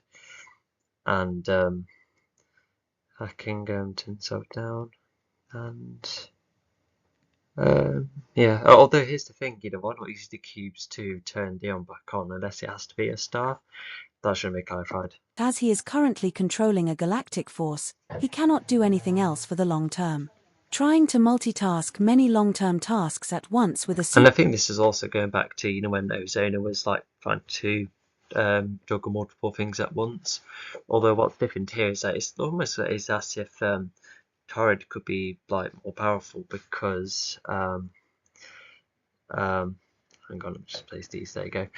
But yeah, Torrid, he's doing a galactic battle, and the only reason he slows down, with aside from trying to fight the Legion simultaneously, but Semi and Bastos are trying to use the cube element to slow down both Torrid and the Storm. So yeah, I feel like it's taking more to take him down, which is weird because well, Ozona, maybe it's because Ozona's older, but he had a entire um, element in his grasp. But with Torrid, he only is made up of one of elements, which he seems to be more powerful with. Maybe this would have like made sense if Torrid's race ended up being like the definitive Hermota race, possessing the actual element, could actually make one race immune to the element for once, and the cubes are just like a representation of that. So I might think back on that. So does that mean the cube element? So yeah, the so-called cube element. Yeah, because here's the thing as well. Like instead of just having powers being summoned, why not have each element defined by certain things? Because yeah, Forza could still have it all be in air. Vibra, well, maybe it could act like water, because yeah, you could have water that's like kind of icy, but also slightly fiery, even reminiscent of lava. That could be kind of cool. So you have air cubes as representing something solid, air cubes, water, fire, life. However, oh, how would I interpret that one? Maybe like a mix of vegetation, just like growing and eating each other. Yeah, I would say plants. Yeah, and yeah, just like ever changing. Yeah, that could be like cool ways to make the elements stand out and have their true proper form, because that wasn't really outlined. Because in going back to Avengers, yeah, because at least the Infinity Stones are represented as, each stone, emitting like somewhat different things, but and also having like the alternative forms that made them stand out too, like the Drak, the Ether, the Scepter, the Eye of Agamotto, I think that's the name. But yeah, I should have given them more visual forms, yeah, because that too was a bit up in the air. But I think the reboot fully at least clarified that. But yeah, what I also said would have definitely fixed the confusion about, because it looks from reboot logic, it just looks like Torrid's really effective with one element to manage to, with one ability, but just looks makes it look like a superpowered element. But maybe at the time, Torrid's race could have been tied with the element all this time, like I said, already adapted to the entirety of one element, already designed that way, a bit like Pod alone, because he was just adapt to one element over time, which was a unfinished experiment from Karatai, and yeah, funny enough, ended up being Vibra. Yeah, imagine if Torrid, if Pod was possessing another element. Most likely, Living Gore is an alternative, because both Pod and Living Gore landed at similar times, so he could have like hanged around with it, or maybe it just got absorbed to him and he's trying to adjust, but then he got the power vegetation. It could have made him good competition against the Titarans, so that could have been something. And he could have tried to go for another element only for a pin to accidentally end himself. So that's a cool what if story. Yeah, I tell you what, I'm gonna do a whole heap of what ifs, although it would have, well, I don't know, because these books are going to be no more after the coverage. Like, granted, there'll still be bookly available, to at least give some people, like a chance to see them for themselves, but they're not winning any popularity contest. But I can start to see why, because all of this has been really confusing, a lot of it. So yeah, sorry, that's a bit of a rant. So how did I create? Oh, so the fighting an entity, yeah, that is something that he still does later when trying to fight the Legion, but only like a tiny entity. But yeah, just made that to keep simply. But yeah, I wondered if he was allowed to create yet another Dion clone, but it would have taken too much focus. But it's weird that he doesn't get worn out compared to Azona. Like I said, yeah, Todd's really good one ability, and Azona's just using the entirety, and yet he somehow goes down. Maybe it is like an age thing, and gradities have better longevity. Maybe that's the reason, but I don't like that being the only reason. I just feel like there would be more to it, but I think there are contradictions here too. Superpower is enough to take the life of the power's user. It was the same with Ozona. Anyhow, he does get to sit in peace with her motor. And maybe that's what did get Ozona. Oh yes, there you go. It's confirmed above. So okay. I think another rewrite is that imagine if Torrid made himself more adaptable to the entirety of the motor at a point where his cube ability managed to expand and he managed to do all sorts. Because instead of creating cubes, why not make them like meteorites instead? But I don't know, I feel like the planets would be too dead. Because something that I wished Book 5 would be better at is that, because one idea I had with the Legion is to have like a more post-apocalyptic setting going all across the planets, and despite a couple of hints of it, I would have really liked to lean into it, because because films like Dawn of the Planet of the Apes, I really like how it presents the post-apocalyptic kind of setting. I would have liked to create that where dangers could be anywhere and you just don't know what's going to happen. And yeah, I would have, Book 5 would have been really good, to do that, because I once, oh yeah, because I found these posters which for what the Haphazard Legion would have looked like at one point, and it was like 7 stages. So yeah, I've got yeah, Mountain 1, the Ozona one, load of dark creatures, and oh yeah, and there was yeah, like a life themed one, and then there was also like a suit and oh yeah, like a Civil War equivalent with the Legion fight against one another.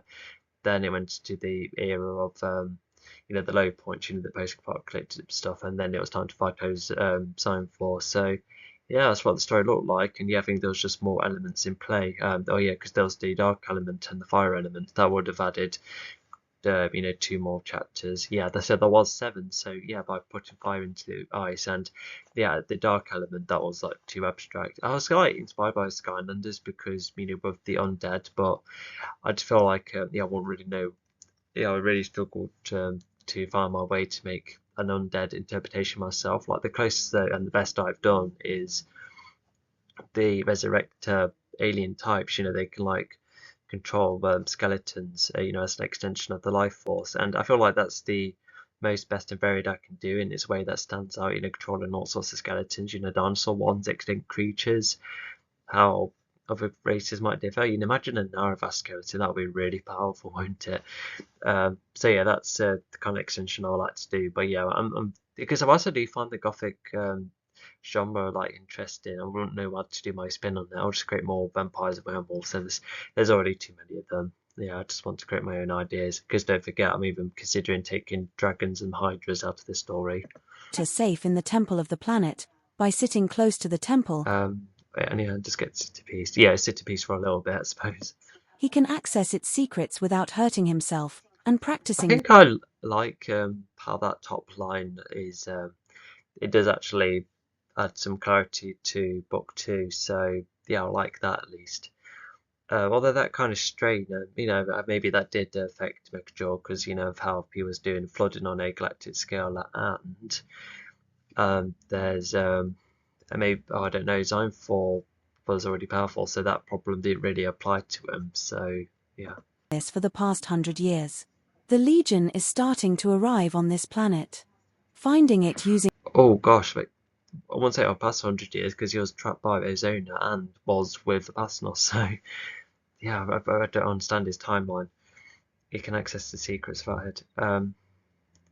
Oh, so yeah, the element is within the temple, and yeah, that's really, I think, clarified later. It was shown in the storybook, even if I don't consider that the same canon. And so yeah, it's like interacting with the element from afar. Okay. But yeah, it's all up in the air, this is. And so yeah, this is where I'm just going to start experimenting. But yeah, I don't understand the elemental discharge. Like I said, it just would have made sense if it was like constantly wrecking and transforming the planet around him, which could have been like an idea if it was risking like other residents, but this planet's completely empty, so I would have to rewrite it in that way. And the race could be someone we get to know, and then when Todd decides to backstab you, then totally transform the planet over time, making it dangerous, and the planet in the race, alien race, could be significant enough to be like, oh, the Legion were a bit of a letdown. And yeah, so that's another rewriting idea. And even, oh yeah, because even the Sotra planet could be set up with how easily the Sotras can transform their planet, but that's because the rest of the race can adapt to it. It's just the Sotras, and the lava, etc. But yeah, it's almost as if Tori could have like carried that idea over, but not very considerate of the people around. So yeah, that once again is another idea that works. But even then, I'm still taking Torrid out. Even with what I explained earlier, I might still keep the cube side of things because it's kind of cool and interesting. But is it worth making an element? It's a bit abstract. You're just creating like a load of constructs. Although maybe. It could be like the answers to creating metal and etc. In terms of the universe, if each ability is like a trait of every inch of the universe. The Green Apes GPS technology, but they would need to fly through a whole. And yeah, this is where they're going to try and pass the cubes and go through the planet. Yeah, it's a scene that I remember being quite well done. Heap of cubes first. This makes the Legion play a dodging game, and a hard one at that. Zami and Opusnos. Yeah, that already sounds like a tricky obstacle. And the cost is even the ships. So yeah, this is where the whole cost of a success comes into play. A bit here and there again. Being experienced pilots can overcome this well enough thanks to their prior experiences. But Nicole and Pod have been struggling at a point where while Zami and Opusnost manage to stick to going down. But yeah, it makes it tense for the other two. So yeah, it's just some being more adapted to certain environments than others, which does vary the dynamics. It's just like the first book where Sammy didn't know how to be in a battlefield at all. Nicole and Pod end up going in the wrong directions to avoid certain cubes, some which are zooming towards the Legion, and others which move aimlessly like asteroids in space. I wouldn't say wrong direction. It's just Tilda just chapter like zigzagging 45, instead of the going cube straight down storm. because As the I've not known Legion how make their to way, preempt the using the Green movement. Apes So GPS technology to yeah. try and find Torrid, seeing that most of the activity that is controlling the storm is coming from Hamo, the home Um. Yeah. So that's how the cubes function. Yeah. But yeah, some are faster than others. So yeah. Okay.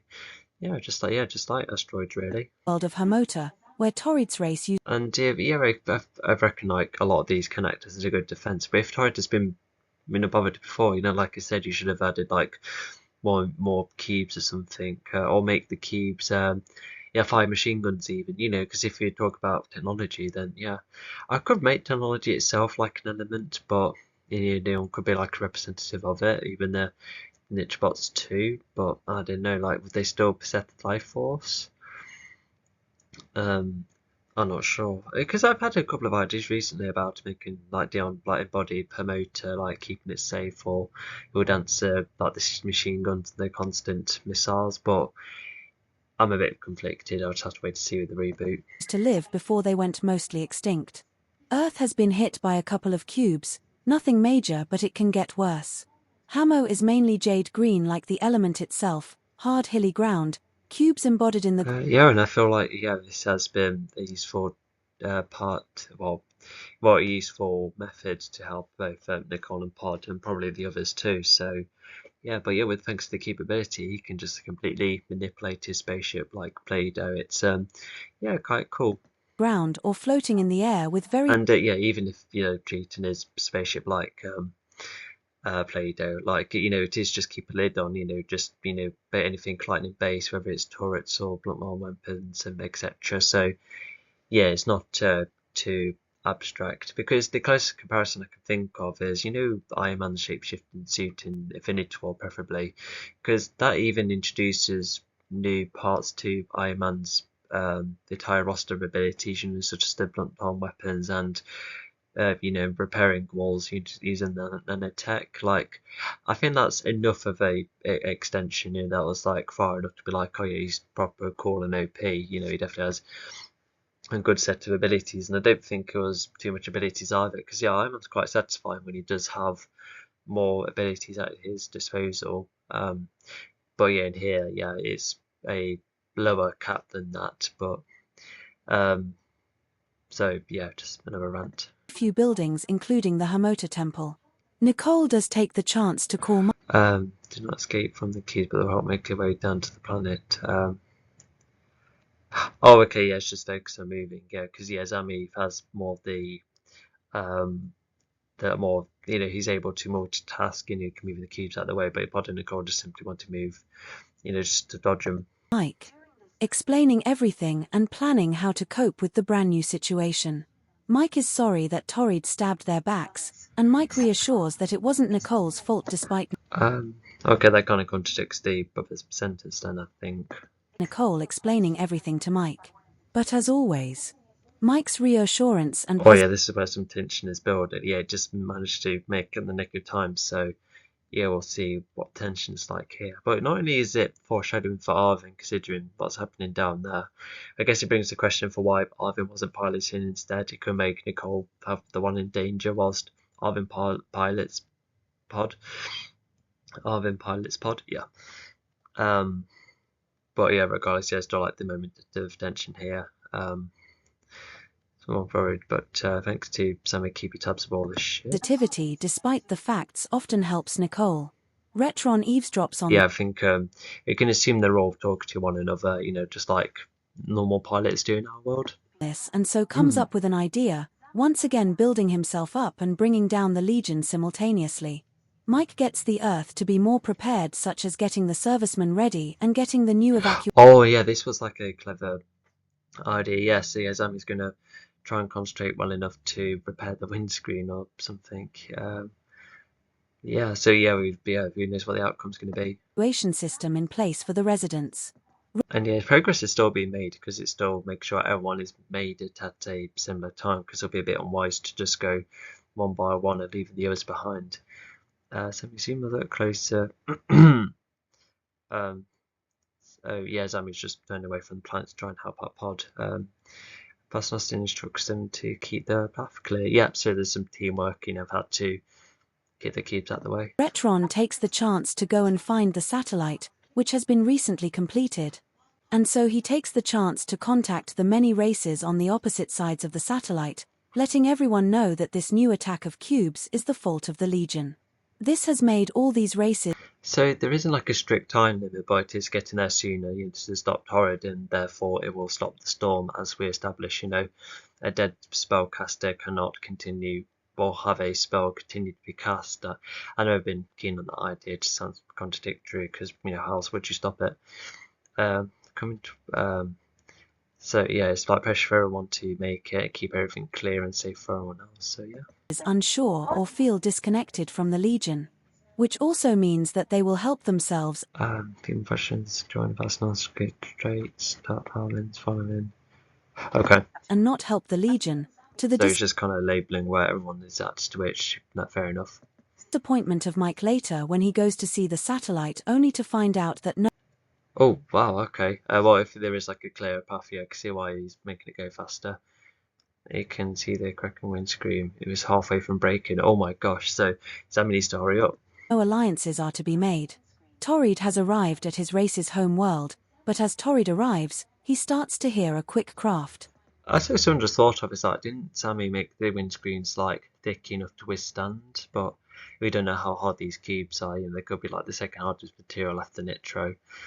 But if they're like the embodiment of anything material, then fair enough. Sammy 9 along with the Starburst ring. Sammy, stop. Hang on, I thought Pod and Arvin were in the monologue. Wrong ship. Anyway, in mind, reaches out and repairs the windscreen. Yeah, so Sammy's just simply reaching out while still within his ship. Have to move from base to base. Yep, to still avoid the cubes despite the effort to clear the path. And after a hard look, he sees that Diane is arriving. Now Diane has arrived, a fight between two powerful entities emerges. Diane uses the same method of taking down any powerful opponent, charging and beating up foes. Oh yeah, so that is really tense. While fighting at them. But with Torrid, it is difficult because Torrid has many methods of keeping Diane away from ever touching him. Torrid may have an extremely hard body, but healing would take too long, and so Torrid keeps throwing blocks at Diane. Oh, okay, yeah, some good teamwork. Yeah, more of it. Yeah, cool. But also, is Torrid not like sensing this unless he's like hoping that the Legion don't make it, but once they do, or I'm not sure, because if Ozona can like sense anything in the air, does that mean Torrid would be able to sense anything solid? And say a fourth with fine ice and water, and Ozone and Dolphin like sense anything life based? I feel like that's like a sense you would get if possessing an element. So yeah, I'm surprised Torrid wasn't like preparing himself further, unless Ozona was truly the only one who could like predict movements, considering how old he was. But I don't know, Torrid's been practicing for longer. And had more time because Zona's had to juggle with all the multiple planets. So yeah. Torrid uses more of his thoughts by making some of his cubes into edgy balls made up of netro, which can dent Diane badly. Torrid does have a cool idea. Yep, so they've all made it, which is good. Once he cracks Diane in any way, he is aiming to hack into Diane to make Diane. I feel like that was kind of repeated, but never mind. A hostile ally. So he can fight the Legion if the Legion ever makes it to Torrid's planet. Diane can somewhat guess that this is. Oh, so I just only realised. So there was like a moment of tension, but so yeah, I don't think the chips are like really the cost. If anything, it'll probably be Dion maybe, but I don't know. But regardless, it's just an obstacle to overcome. But not to mention, it's not every success has to come at a cost. It is just the grander thing. Like for instance, we're talking about overcoming obstacles for them fight Torrid, and then Arvin was the cost of the success. So yeah, that's where that applies. So yeah, just I guess he almost like based each scene on each part of the structure. That is what partially helps me, but sometimes you kind of like scenes that nail multiple parts of the structure. Sometimes that just depends. Torrid's intention, as Torrid is more of a cunning fighter than a brawler. As Torrid tries to damage. Yeah, I think that was detailed earlier. So yeah, Torrid has no need. So yeah, they're now going to be disappointed that Teardon's not around to to help them out. But they're on their own, and yeah, surely they'll get it. Diane. Dian keeps charging but gets baited into cube walls or whacked away by blocks, and most of his projectiles are taken up by cubes. Oh yeah, hang on, that just reminded me. So why didn't they go and fetch a star along the way? Especially if this was the method, but at the same time, Torrid would have no, sorry, Dion would have woken up. Being getting all hostile, leaving like some of them to try and sort out Dion, and maybe that's what could have happened first, and then Dion could have been revived, and then they all fight Torrid with ease. And is this another potential plot hole? Because I guess it was like a neat idea to have Dion completely absent from the universe. Like even if the villains are at a low point, that it's still crime etc. going about, and Mechadraw probably going all about the worlds as well. Because maybe another writing improvement could be is that Mechadraw probably felt like he needed his own space to perform his goals, and then he does. But yeah, so it's just him being delayed, and yeah, I'm still a bit mixed on that. But yeah, like I said, neat idea for Dion to be absent and to come back, and he's completely all let down. And when he does try and do a couple of things, he feels like he's continuing to let down others, which further facilitates his decision to maybe move on, to not be around anymore, especially when he needed to cost his life for the rest of the universe, to finally get rid of Zionfor and rebuild the universe. But even without Dion being shut down, he could have still had all of that backlash. Could be reminiscent of the intro where he does help the Legion, but this time it's at a galactic issue. And if Torrid was able to beat him, maybe that's where Dion could be like, you know what, I might have to stay with you lot if it is going to be this tricky. And Alvin could still die perhaps as a cost, making Dion feel bad, but yeah, so it just makes you wonder whether I think Dion would have had his input absolutely, but I think Dion will be blamed for not being around any of the planets. None of them were able to withstand the storm. So yeah, you know what, I'm going to class it as a plot hole because, like I said, the Legion should have got hold of a star, and I think maybe I didn't do that because of the whole plot Dion being hostile, but I'm sure they would have figured all of that first and then go for Torrid, because he would have woken up being like, oh, Dion's fighting Legion, fair enough, he can overcome them. But if Dion then turned again, then that's where Torrid's like, okay, maybe I do need to fight this time. But I don't know, he could have joined Dion in the fight as well. Yeah, because I feel like the experimentation could wait, when his main targets are getting in the way. Unable to land a shot on Torrid aside from 1 or 2 hits. Even Torrid attempts to manipulate Dian in certain ways, such as jarring. Well, he is damaged from time to time, but although Figures one to say is that he is still alive, he's just turned off. But yeah, he still has loads of scrapes, that's for sure. Flies up. Yeah, so they just create so the Legion definitely have no point to return, but like I said, they should have got a start to begin with. If they're getting out of the planet, it's going to be hard. Dian's flight tech from the inside, making Dian less fast. I thought it did, unless it was like a combination of Zemi and the star. But it is even said here that the cubes didn't work. So did the book 4 contradict this, or did they legit not have quite the right resources? I'm a bit puzzled on that. I'll put a pin on it and see what the resurrection looks like. Well, not the resurrection, but bring back Dion and see what that looks like in the following book. And less able to fly, making Dian worried. Eventually, Dian ends up getting cracked in the head by multiple blows. Well, I feel like I don't believe that, because he feels able to create multiple spaceships. I feel like he's granted he's learned rather quickly, and that's probably presumed to the Such's advice. But no, I just felt like that's a bit of a plot hole as well. And even Zama could have made sure that Dion was correctly intact, without going hostile. But it's a time-sensitive situation. Yes, it is. So yeah, I guess they did such go for Torrid immediately, because they could have used the time to turn Dion and get him back, but there's a storm about. But is it worth extra time to save Dion, or less time to get less of an advantage without Dion? I think that's that could be treated so it's like more of a proper dilemma. From Torrid's extra hard blocks as well, and Dian gets wrapped in cubes as well, making Dian break out. But some cubes start to enter Dian. trying to edit Diane's computer-like mind. Oh yeah, so yeah, but Todd's a bit inactive, so yeah, just look around the environment to be like, okay, this is what we're going to do. And one thing for sure is that Zami's going to go to the temple.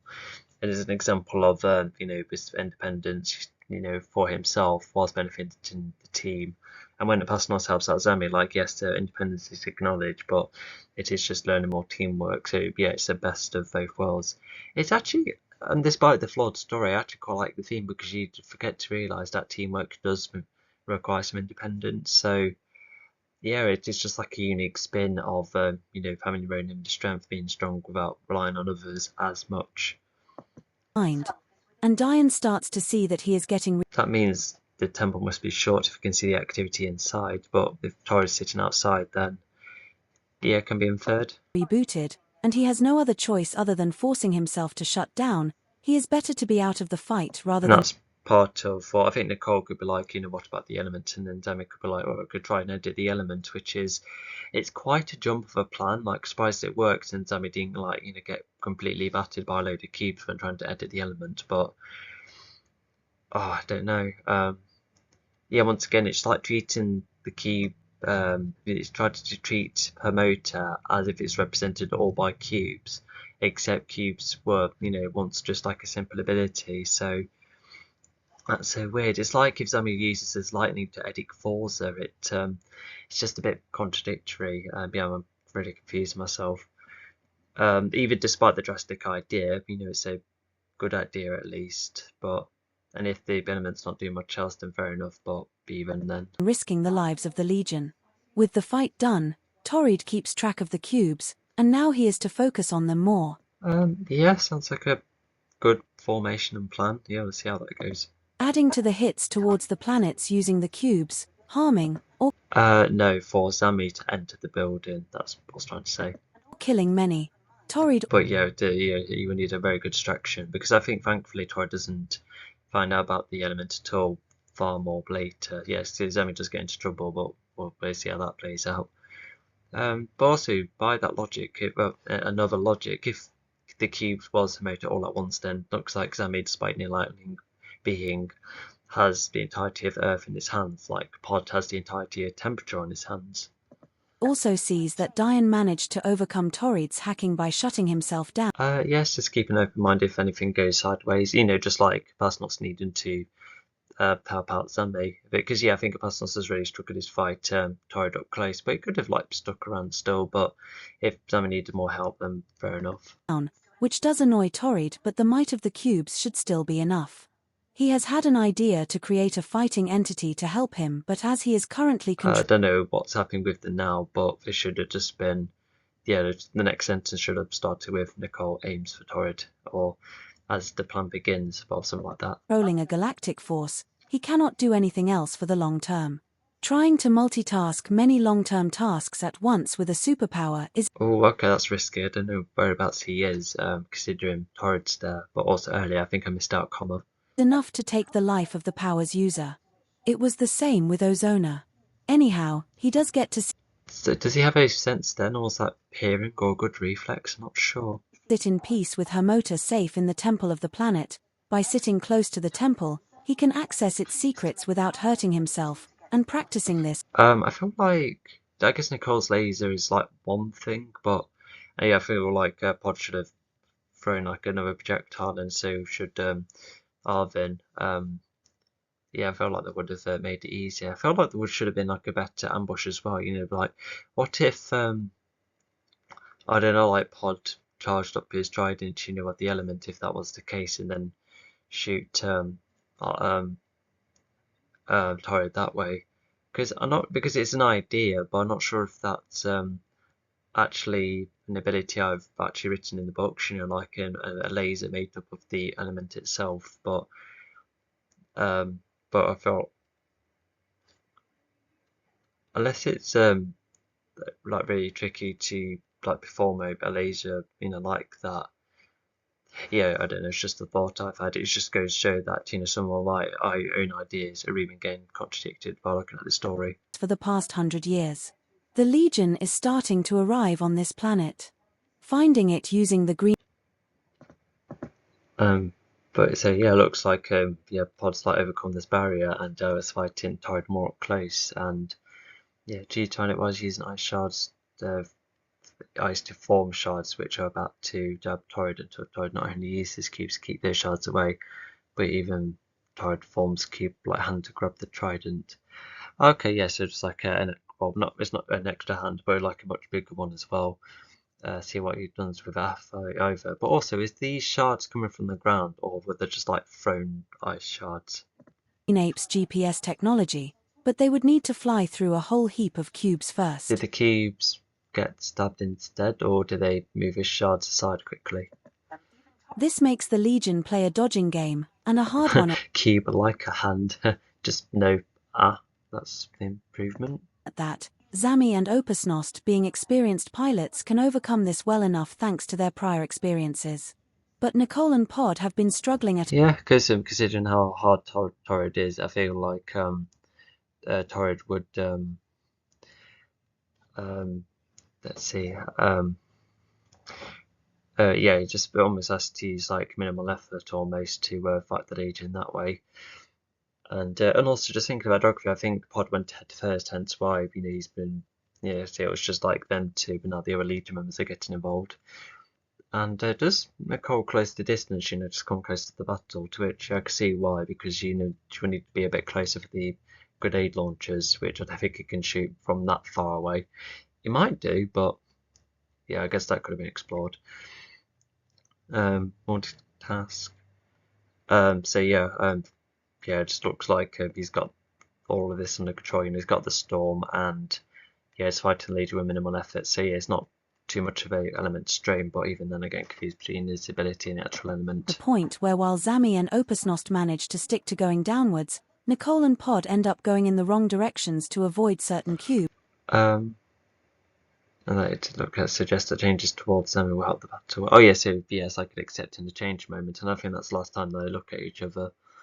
Hang on.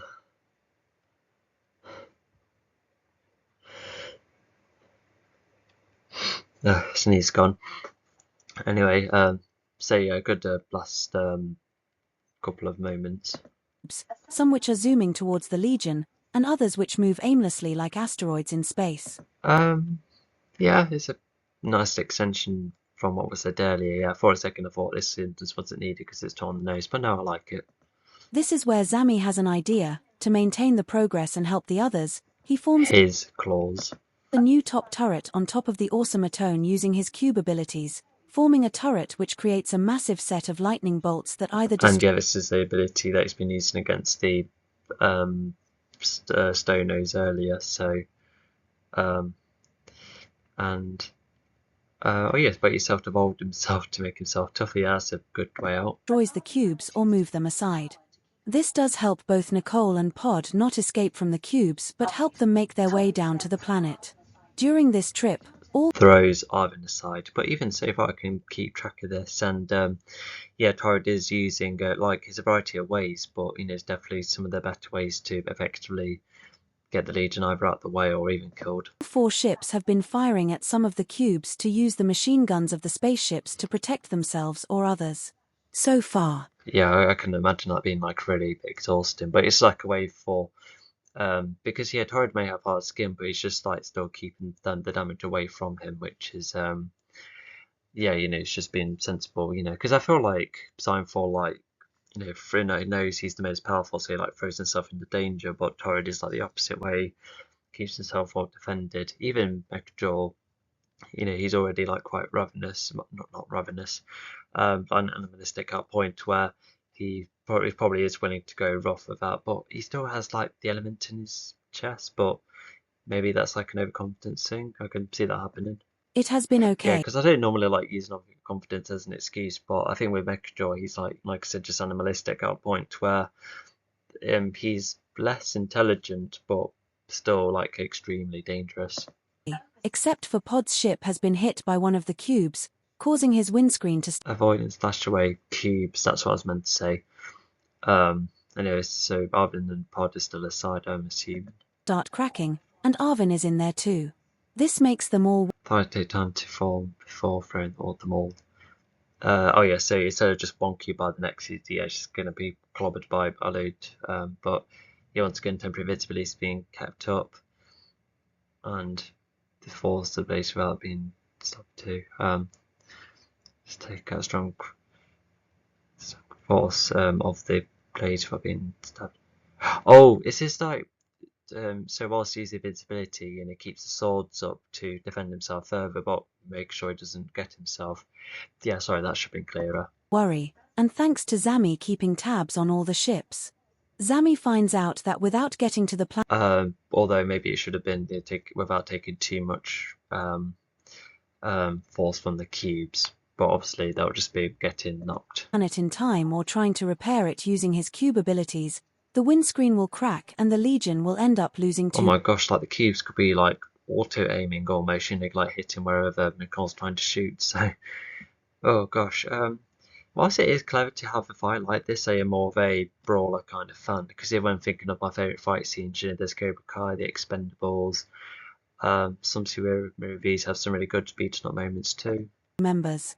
Zami zooms up to get closer to Pod, and Opusnost then instructs them to keep the path clear for all the crafts.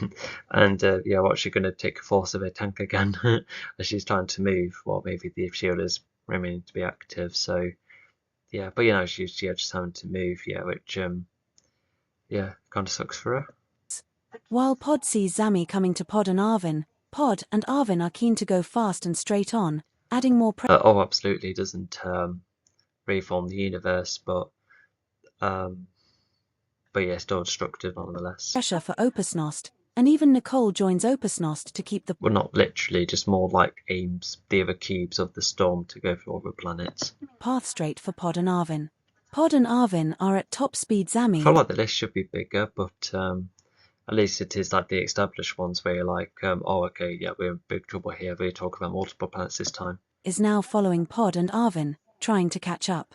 And even Zami uses his cube abilities to edit the engines to make the Automaton go faster. Yeah, and unfortunately, I think this event takes too long to sort out. So yeah, so it is exploring. It just like the implications. Like none of has to probably know how to defend themselves. There might be like someone powerful, maybe like Spyco. Well, the Spycos rather, with the super speed. I can see them trying to help, but even then, everyone else is, yeah, I think they're just going to try and find cover in that. So he can see the cracking windscreen, which is halfway from breaking. With Zami now in line with the starburst ring, Zami reaches out to try and repair the windscreen. Oh yeah, absolutely. Yeah, gosh, yeah, what a construction. What makes me not as keen as but on book 3 is that I prefer Mechajaws, but for obvious reasons, like Mechajaw and the flooding is way better built up. But I feel like that it's adding to the already devastating destruction that Torrent caused. So yeah, with the rewrites I've come up with, with no keep storm and just have Slid Rock just go for Earth once again, but maybe just have another planet involved. With the Legion do need to fight another foe or even try and counter the storm, who knows. But yeah, I think Mechadraw should have just been one time where the planets get completely wrecked. But to do all of that twice, it just makes Book 3's destruction more redundant almost. Because it also sounds like Mechadraw's flooding did even more damage on top, which I can imagine because it's an element it was doing all sorts and it would do more than a cube storm. But even then, unless maybe the cube storm was more destructive and Mechadraw's was more life taking, maybe that could be another difference. But it's it's too repetitive. Even often in those owners' cases, at least there was a lot more difference. But is struggling because both the Automaton and Starburst ring have to move from place to place. Yeah, good to know continuity-wise. Making it harder for Zami at a point where he might not be able to have the time or focus to repair it at all. Yeah, even the Tide Transit said they have enough vegetation to hold them off. Whilst they're not the biggest fan of the Legion, at least they managed to counter the storm. But yeah, but it looks like other planets have that advantage and others don't. Clock is now ticking, and the windscreen is nearly broken. There is a cube ahead that Pod, Arvin, and Zami might crash into. So to prevent this crash, Nicole and Opusnost fire at this cube at the same time, pushing it out the way. Yeah, so chronokinesis is manipulating vegetation, by the way. Yeah, it comes from Chrono... No, I forgot the plant term from science. I'm already forgetting about what I've learned at school. Oops. Anyway, um, so yeah, like using their body strength to move cubes aside. Well, good luck with that. The Titrons must be very strong then. And now the Automaton and the Starburst ring have reached the atmosphere as the windscreen breaks, no exposure to space, and with Nicole and Opusnost following close nearby. So yeah, Earth has an advantage to turning them away, and maybe that's what makes Mechajaws more destructive than the Cube Storm, because a lot more is countered, unlike the flooding, which is completely out of control. But even then, but yeah, once again, we're just seeing, exploring the damage and how some are able to counter. The Nahash2's unfortunately able to defend themselves properly, which is a real shame. Despite the challenge, the Legion And not eventually to mention, this is definitely because there could have been like a version of the story where Dion, goes all around the universe to help other planets, but with that not happening this time, it makes them vulnerable, especially in Hash 2, because Dion at least is around for Megador's flooding, but I feel like that's probably, I think it's evident to be far more destructive, and Dion really has to pick and choose, etc. makes it to the planet. The crafts land on the planet, everyone exits. So, I think safety shelters is a extension of the evacuation methods, which were, that was just a label, but now we're getting more specifics on how Earth can be defended. And not to mention, I reckon these safety shelters were properly redundant once Mechajaw flooded or perhaps destroyed the lot. Not mentioned, but inferred in the following book. The crafts, and everyone is glad to make it, but now the hardest part is about to begin, so Nicole devises another plan. However, they see that Diane has been thrown aside and shut down. They thought about getting a star, but the planet's atmosphere. Yes, just pretty much an extension of what we've learned. Probably might be a bit repetitive actually, and I guess it just goes to show that the spontaneity of the Legion makes them feel worse. It's like little to no hope. Would be extra hard to fly up considering how hard it was to enter the planet, and they Oh gosh, so you're just more foreshadowing than hits Flaty. Could guess that, or maybe the tide turns and then they're happy with the Legion and they're stopped eventually, but obviously that's not the case. Not risk losing any more numbers. Zami analyses Diane and What sees it does, it takes this, overtaking Megajaw, and then overtaking Zymefall. So yeah, that's how much the Legion had to do to be in everyone's good books again. that he is not damaged, only shut down. Something which the star would. Oh gosh, sorry, managed to see Zami ahead of time early enough. Yeah, that makes enough sense actually. Is able to Zami attempts to zap Torrid. You have to diminish most of the cubes. Yeah, I think cubes that Torrid just summoned to try and attack Zami. Even Zami forms cubes to tie Torrid together to prevent any more cube abilities. Yeah, so it looks like he's using the cubes well. Tie Torrid together. Oh yeah, I guess just like chaining them up or almost. Wouldn't have helped. Zami wonders how his cubes could help, but he is still figuring out how they work, making yet another option that's out, but it is a time-sensitive situation. They must get going and stop. And yeah, it has been set up that it's not just how you move, it's what you think of that could happen. And yeah, it looks like Torrid definitely knows how to do this well. And yeah, he forms his own chain, and yeah, and that gets to Zami. So whilst her motor itself isn't explored thoroughly, at least the capability is. Torrid regardless. The plan is thought out by Nicole as they hide while looking at their next battleground. Her motor itself. Oh gosh, I feel like that's foreshadowing in the fifth book, where Zami gets like kind of twisted again, but more worse because of Zymthor. But anyway, so Apasanos comes to save Zami, attacking for Torrid again. Is within the main building of the planet where Torrid is kneeling nearby. Zami is to try and edit the element to try and slow down all of Torrid's activities. Pod and Opusnos. Oh yeah, that's actually a rather good strategy if that's how it works. So yeah, I think Zami's fine. He'll be able to manipulate his way out of, well, manipulate the chain and then yeah, make himself more free. And so yeah, Zami's pretty much safe again. So yeah, it's like a moment's danger, but everyone's gonna go. Yeah, where's Pod? Are to be up close to Torrid while Nicole is long range and Arvin to assist in any spare situation. But first, Torrid. Yeah, either is true. The first sounds harder but easier, but yeah, we'll just see how they've tried and do it. Torrid needs to be distracted to enter the Bit of an informal line, but get the point. building, and all are to keep an open mind that plans might change over time depending on what might happen. If Zami needs to enter the building, an ambush needs to be performed. Now, Let me just go back. so the main method to take down Torrid is to consistently get to him, if not something powerful to get rid of him overall, to vaporize him pretty much. Yeah, thankfully, Pod doesn't know about a vibra laser, so yeah, no plot holes in that regard. So yeah, the Legion do really have to try. Nicole then contacts Zami once Nicole fires at the cube chain, which was So Nicole has to see Sammy. Oh, fair enough. That's fine. Sammy could have still shot his way out, but that's okay. Contact Sammy once again.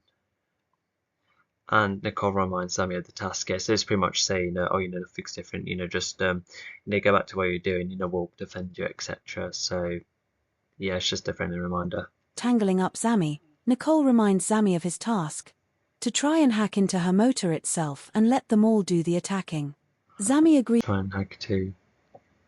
Yeah, of course, yeah. But yeah, Zami didn't have because Zami didn't get tempted by going out to the battle. He was staying in there. It was just because Torrid went to him, which is the fault of the others, really. I guess it could have been a moment where Zami tries to multitask and try to help the battlefield, but Nicole's like, no, regardless, you stay in there. So I felt like that would have been a better moment. But even then, I like how Zami was in danger at one point, and yeah, but at least he'll be fine. And yeah, so he's going to go into the element, stopping both Torrid and the Storm. And I think he just prioritised more the Storm than Torrid, because he at least starts getting more resolved, but we'll wait to see.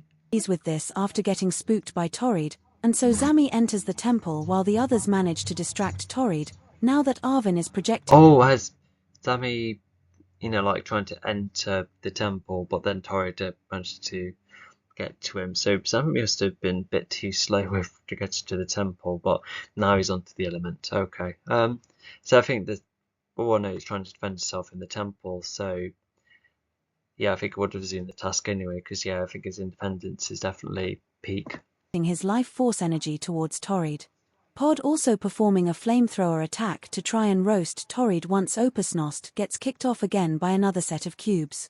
Zami is yes, they're trying to consistently go for the same spots, which is a sensible method thus far if it works. Flamethrower and Fastnost.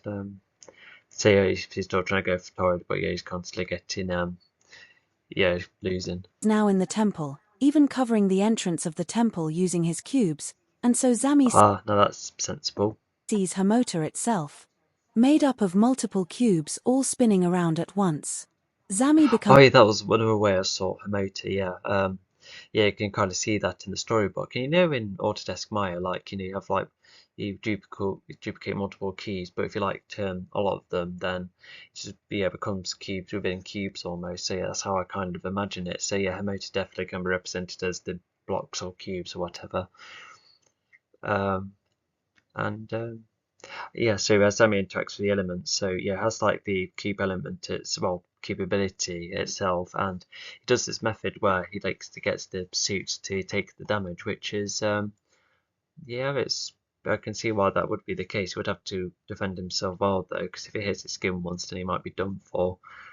And not to mention as well, the element would both get him and the suit. So even if he layers up his suit well, I feel like the element would still do more. Nervous at first, but once he starts using his cube abilities, he starts to interact with the element. It does get him at first, but he cleverly goes into the element more by constantly shapeshifting his suit so it constantly regenerates, so the suit can take the damage and not him. Even adding to his but we explained all of that. Yes, a pretty cool idea. Power thanks to his lightning ability, and by doing. Oh, so yeah, the lightning helps facilitate the supernatural stuff. So yeah, I think that gives him another advantage. Because the lightning could have acted as a defense, to counter any attacking parts, coming from the element, but no, that's not the case. But yeah, I still like how he's being cautious. Zami can slow down the cube storm, even diminishing some of the cubes alongside trying to harm Torrid himself, if Torrid is a being who is made up of both living and solid matter. What's interesting about these elements is that when trying to use them, They connect with your I don't like that line seems a bit too blatant later on, but at least we can see Zemi's intention and what he's going to do. So yeah, it's going to be a big player rather. Right, so what's the interesting thing? mind, which makes anyone able to interact with the element and perform various What we already know this, but I guess it's nice to be reminded and clarified what's going to make this different. abilities from it, and the more time you spend with it, the more you get the knowledge and unlock. This is the case despite being Yeah, that might make enough sense if we keep using it, yeah, because Zemi's been practicing for ages, so I think it's all paying off, and yeah, it's probably paid off more so, especially if he's interacting with the element itself, I bet he's learning more and more. I guess Zemi could have gone into like a darker pathway, accidentally becomes too much like Torrid with the cubes and that, less of the lightning, but obviously that's not the direction it goes. But cool idea though, maybe a good what if scenario. powerful forms of energy which can vaporize anyone via a single touch, so controlling the power first is highly recommended. Back to the fight, they all keep I think there should be a comma in there, but at least it's labeling how dangerous the energy is. And yeah, so Zemi has the procedures, now he can get going. trying to damage Torrid. Trying to work together despite going for an approach where more independence is implied, Nicole is still firing her laser, even shooting her grenade launcher now and again.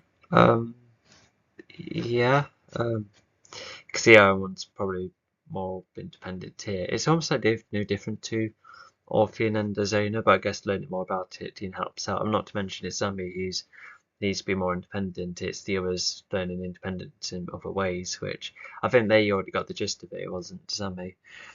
Trying to make an approach where more independence implies, so firing a laser, shooting a grenade launcher, and going then all around. So they're pretty much circling Torrid to try and overwhelm him, but he's still tricky. And the rest are going around Torrid to try and overwhelm him.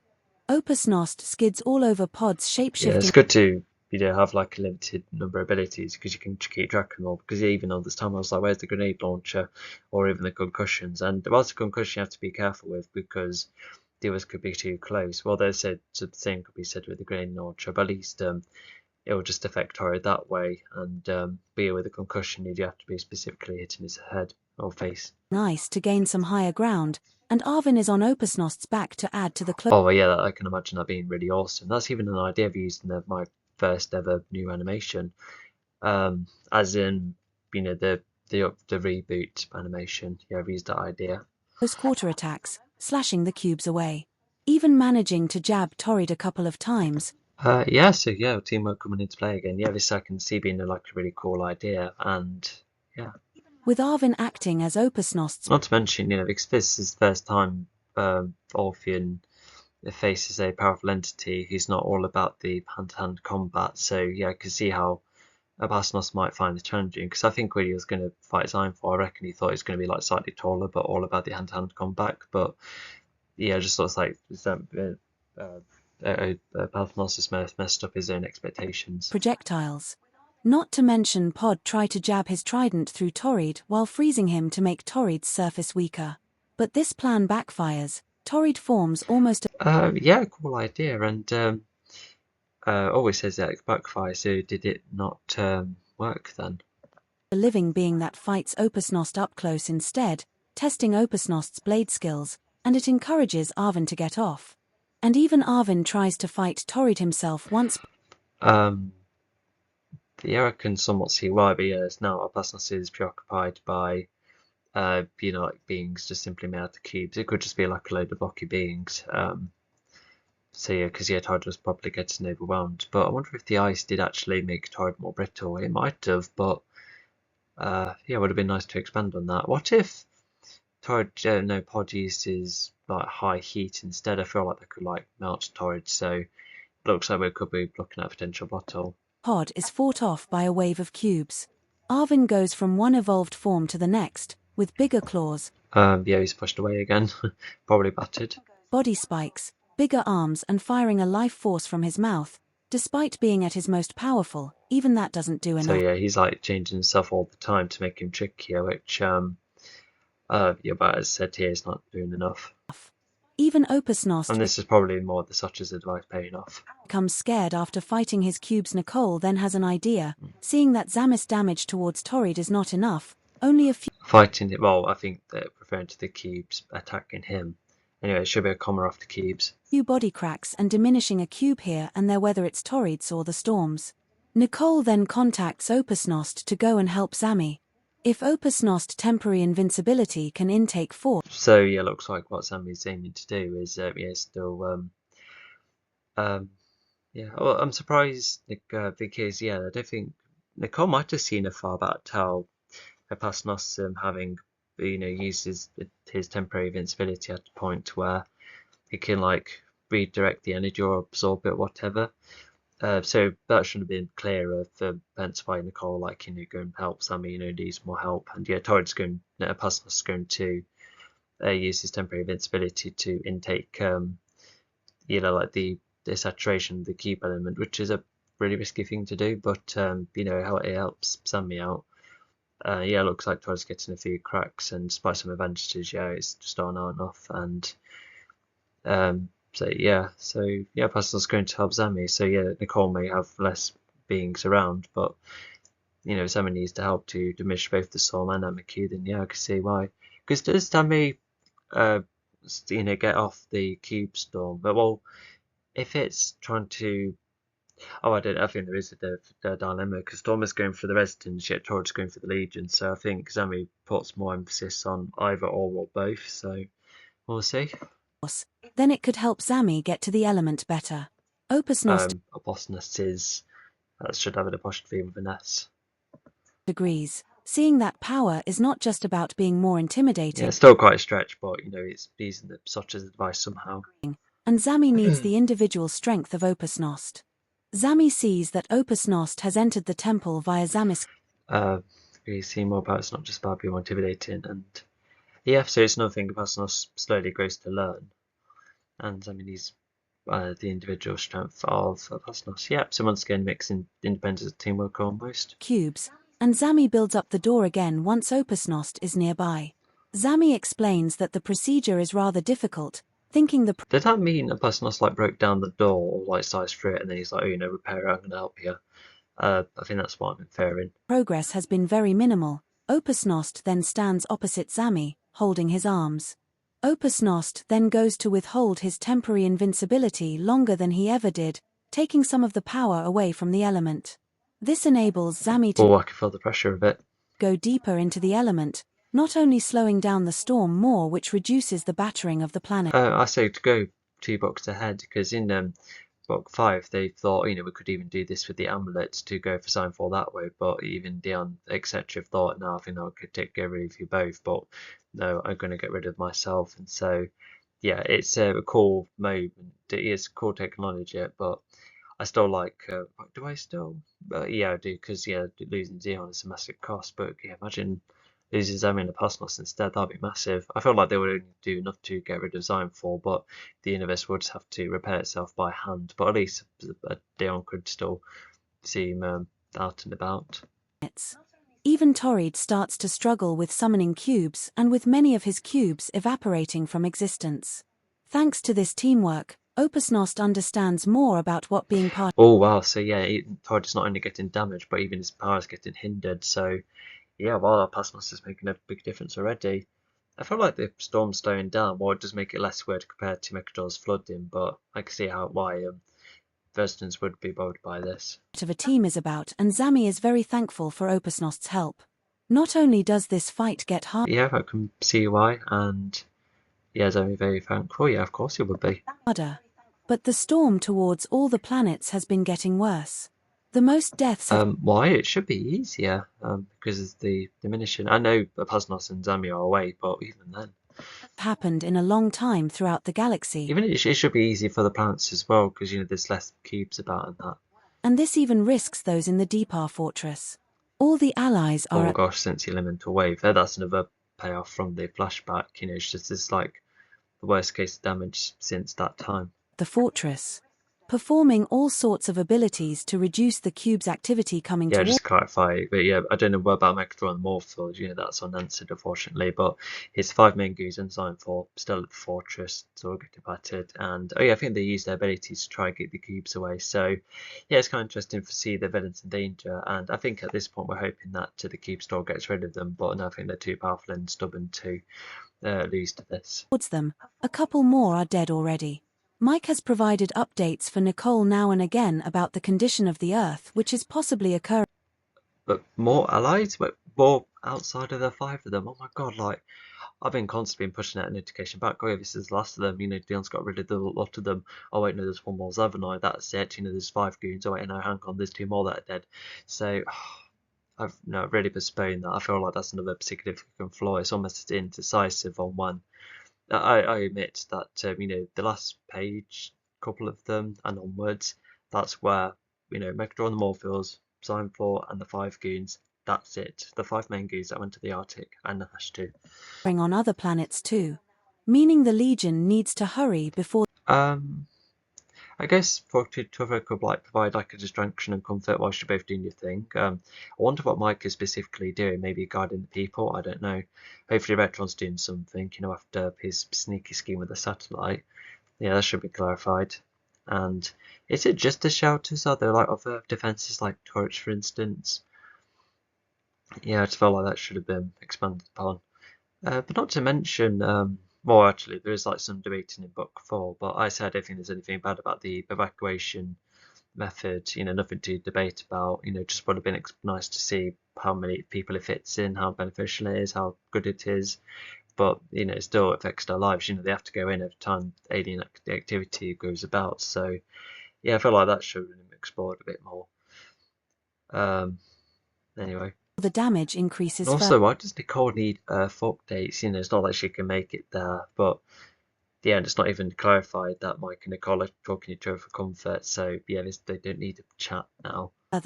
Nearly all the planets are reaching. All other planets too. Wait, how does Mike know this? Is it the satellite? Is he like getting feedback from it? What is he doing there and not going out and about?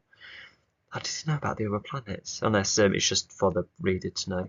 Levels of nearly fracturing societies and systems. Yeah, gosh, imagine if this goes on for longer. That's even like another what-if scenario in itself. This could be going like beyond Mechajaw if not careful. While this happens, Pod then has an idea. He concentrates extra hard to create a second. Oh god, nearly. And does Mechajaw make that definitive? Like, gosh, it would be nice to expand upon, throughout the planets, but never mind. Form made up of fire, ice, and water. A giant pod is made to counter the power of Torrid. No, create the second form. This is the super move he used against Liverock earlier. Torrid, despite getting a weaker response to this by creating his giant form made up of cubes, and Nicole and Arvin try to help Pod by destroying the cubes to try to get at Torrid. This leads to a brawl. Weaker. No, it's meant to be Torrid, despite getting weaker, responds by doing this. Sorry, that's what I was probably meant to say. Of power, with both giants punching each other, and so far, Pod is getting. Try to help Pod. Oh yeah, so yeah, the cubes that Torrid is going to use to try and form his second body. Yeah, that's what it's implied. The upper hand, able to freeze and burn most of the cubes, whether it's Torrid's second body or if the cubes are coming at Pod. Torrid then has an idea. Yeah, so he's just seeing what these what these second forms are like, and yeah, I already talked about how this battle ends. Well, this just miniature duel, but yeah. Torrid then uses his abilities to form a solid figure of Mechajaw. Remembering what he looks like from the elemental wave battle, he shows this to Pod, distracting Pod, scaring him, and Pod loses concentration, and Torrid would have been nice to explain that Torrid did actually Mechajaw at one point. Throws his second form onto Pod. Not to mention, that would have been the first, potentially, the first time. If this was a TV show, then this would have been the first time we see Mechajaw. That would have made that flashback even more special. It's almost like Mechajaw's introduction, because it would have been like some of his earlier years, potentially. So yeah. Knocking Pod out and wrecking his second form. As Torrid wrecks Pod, Torrid quickly zooms towards Pod, building up blocks for a deadly finish. Yeah, he's definitely out the way, fortunately. Blow for Pod. Before Pod goes out on a bad hit, Torrid states some words about how morphils are truly worthless rot within the universe. Oh, okay. So that's how it's going down. You can see why. Yeah, probably. Yeah, if it's like strong enough force to Dion, I can see why. Um, Pod would be quite knocked out from this. Words about how morphils are truly Sorry, missing the volume.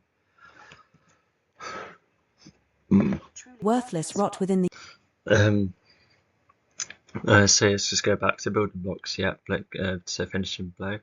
Oh, finishing blow. That sounds like um the pod is like gone. But no, just pod's just knocked out. I should have clarified that. Yeah, that could have like sent a panic towards the pod fans, if there's any. I'm the biggest pod fan, that's for sure. Or universe. pod goes out on a bad hit. Torres states some words about how. Um. Uh. Yeah, I think this is fine, because it's just to say what happened to Pod afterwards, and then and then explaining what he just said beforehand, just before the finishing blow. So if it's like the only instance, I'll give it a pass because we're already at like a low point, so it's not messing with pacing. And goes for a bad hit. Trying to state some words about Morphel's truly worthless rot within the universe. Never do anything good. Way too many. They too have been in the way of his goals. I've already talked about the goal things not making much sense, and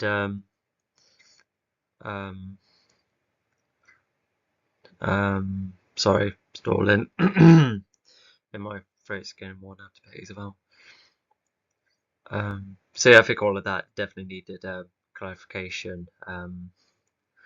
Yeah, I can see how this would motivate Pod into thinking that morphers are worthless in that, but yeah, that requires more of a grudge against the morphils, from Torrid's side. Never doing anything good, they too have been in the way of his goals. They have got in the way of Torrid many times when some morphils were curious. They are sent all over by Mechajaw after all when he is on other planets. Mechajaw never knew. Oh, really? So that's what they've been doing every now and again, visiting Torrid every now and again. That'd have been nice to emphasise more of that. And not to mention, with Mechajaw being mentioned more, it's almost as if his presence is coming close. Like, whether you know the number of books or not, you're like, oh yeah, I bet he's coming soon. Or at least his presence is more known. After all, he is on other planets. After all, when he is on many... What? Okay, yeah, we already know. Oh, so multiple planets at once, I presume. Mechajaw never knew about the... Oh, okay, so when sending many morphils about, so the morphils that went here didn't make it. That's who Torrid had to get rid of. Okay. About this. Yeah. Torrid even talks about how he likes being the only one of his kind to make him more significant. I can see that influence in Pod, considering later on and what's been said about morphals here. So even if Torrid's perspective of the morphals should have been expanded upon, at least it's almost like enough for Pod, considering what else he's been going through and he's thinking. Pod wonder if he is the only worthy morphil around. After all, Set up for the following book. Interesting question, which yeah, we'll see how it is explored. all these morphils, including Mechajaw having been chasing Havoc all the time, were generated like the new Stonos and the net robots. Making Pod wonder. Oh yeah, so that's even more expansion. Yeah, just created just to generate chaos. Yeah, because even if the upgraded Stonos seem a bit like pointless at first glance, it's yeah, I guess it is like a representation now. They're just like made for chaos, and I guess it could have been more connected with Pod. And I've got to give my voice a rest after this. Sorry, I'm okay.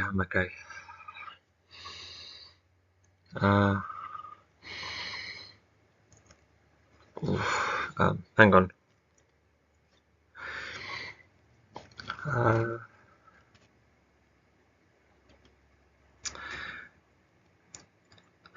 Yeah, okay. So So yeah, like I said, just if they were upgraded Snow Nose and they were like more connected in pod to pod, like story wise, then could have been like a neat metaphor. You know how a pod could have seen the morphils in them, just rot to get rid of almost. Um, so yeah, it's just almost like a case of looking back. If he is the only worthy morphil around. But the way he sees themselves as more than compared to. Yeah, so that's come back. So this is just how Pod broke out of his animal like mentality. Yeah, evolved is like a weird word, but just like suddenly changing your mindset and just being more aware of what's happening. So that's how he kind of like turned in the first place. Yeah, imagine if he didn't. Yeah, Pod was like a powerful ally. That's another what if thing. And yeah, if he sees himself as the only one, yeah, I think this further emphasised the point. So yeah, I think this is like a well-do to a point at least. And alright, so Nicole and Arvin essentially on the run in the battlefield. What they're going to do? It's Nicole and Arvin to be the remaining fighters. Torrid sees the temple has its entrance blocked, so Torrid forms another cube hand to rip the custom door open, scaring both Zami and Open. Also, I think Arvin stops Torrid before Zami and Basnos get another blow, because oh my gosh, that happens, losing Zami and Basnos. Yeah, I think I would have still left enough, would have been just defenseless aside from like Nicole, Mike, and maybe Retron, and the true defenses would have to have happened. And yeah, very little way of getting Dion back too. This makes Zami consider putting all of the efforts towards Torrid.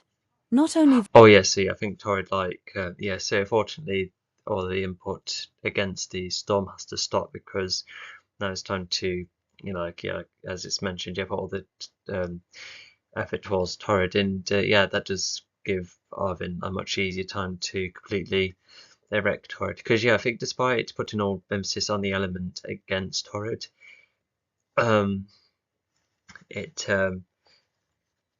think it could only take him so far, so Arvin just perfectly finishes him off. Via hacking into the element, but also by trying to form various cube structures to keep Torrid away from the element.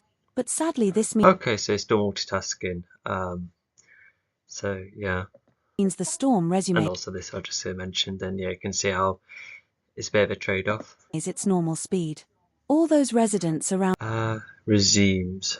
On the many planets notice this change of speed, causing mass panic. Everything is unpredictable. With Torrid also using Q. Oh gosh, yeah, I think that's definitely one element of this fight, which is mad.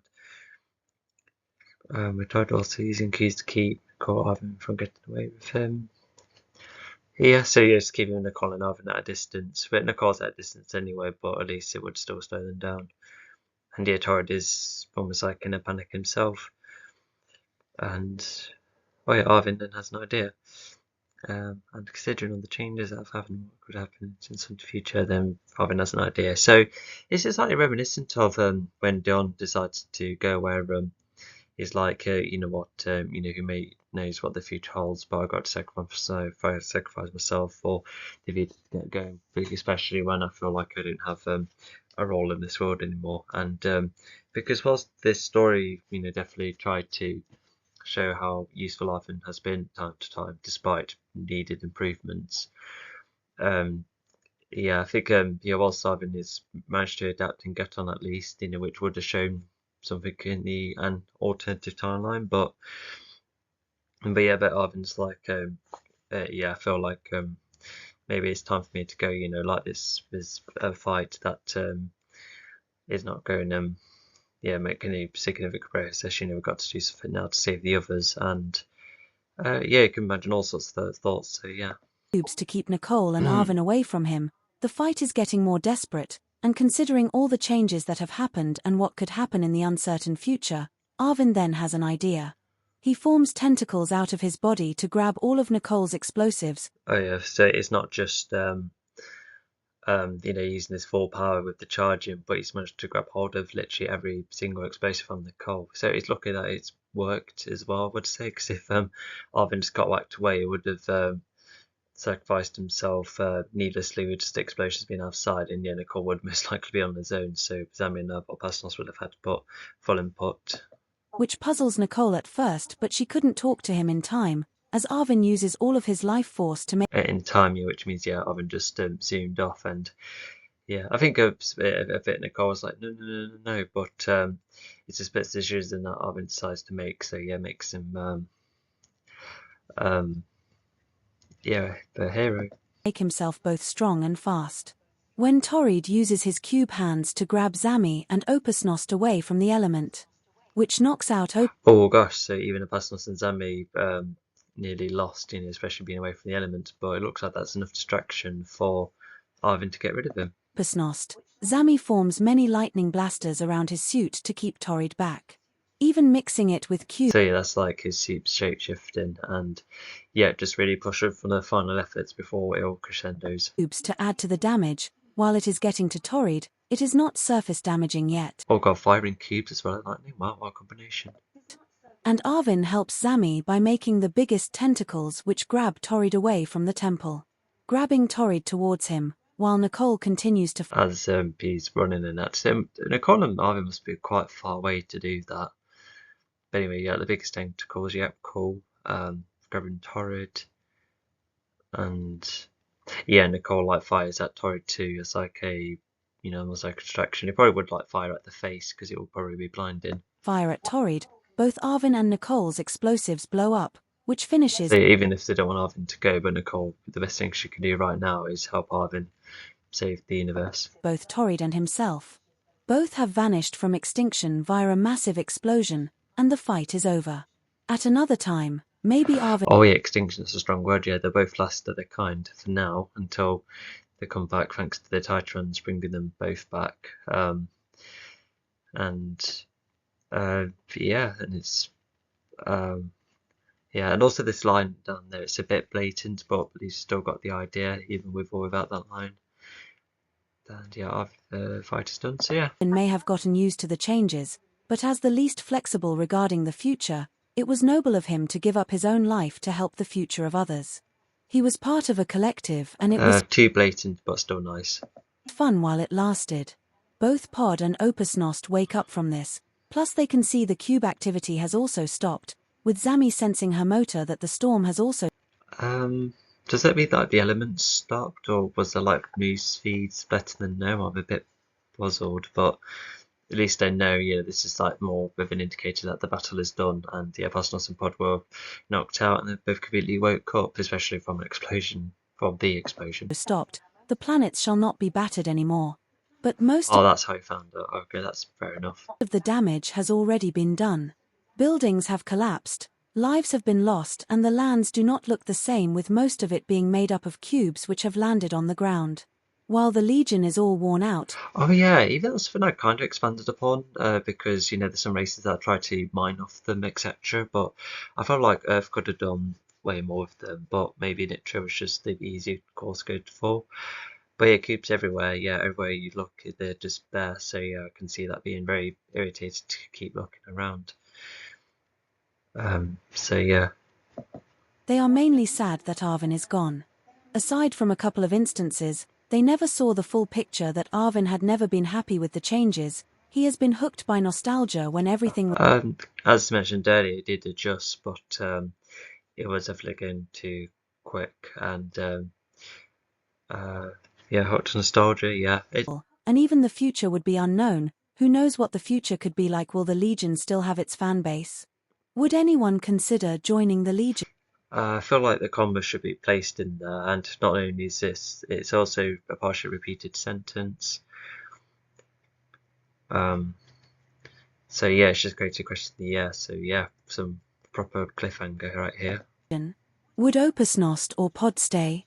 Those questions had been spinning in Arvin's head for. These questions could be a bit too blatant, especially when some of them get answered soon. But don't mind. Yeah, maybe I don't write these questions. Yeah, like I said, too obvious.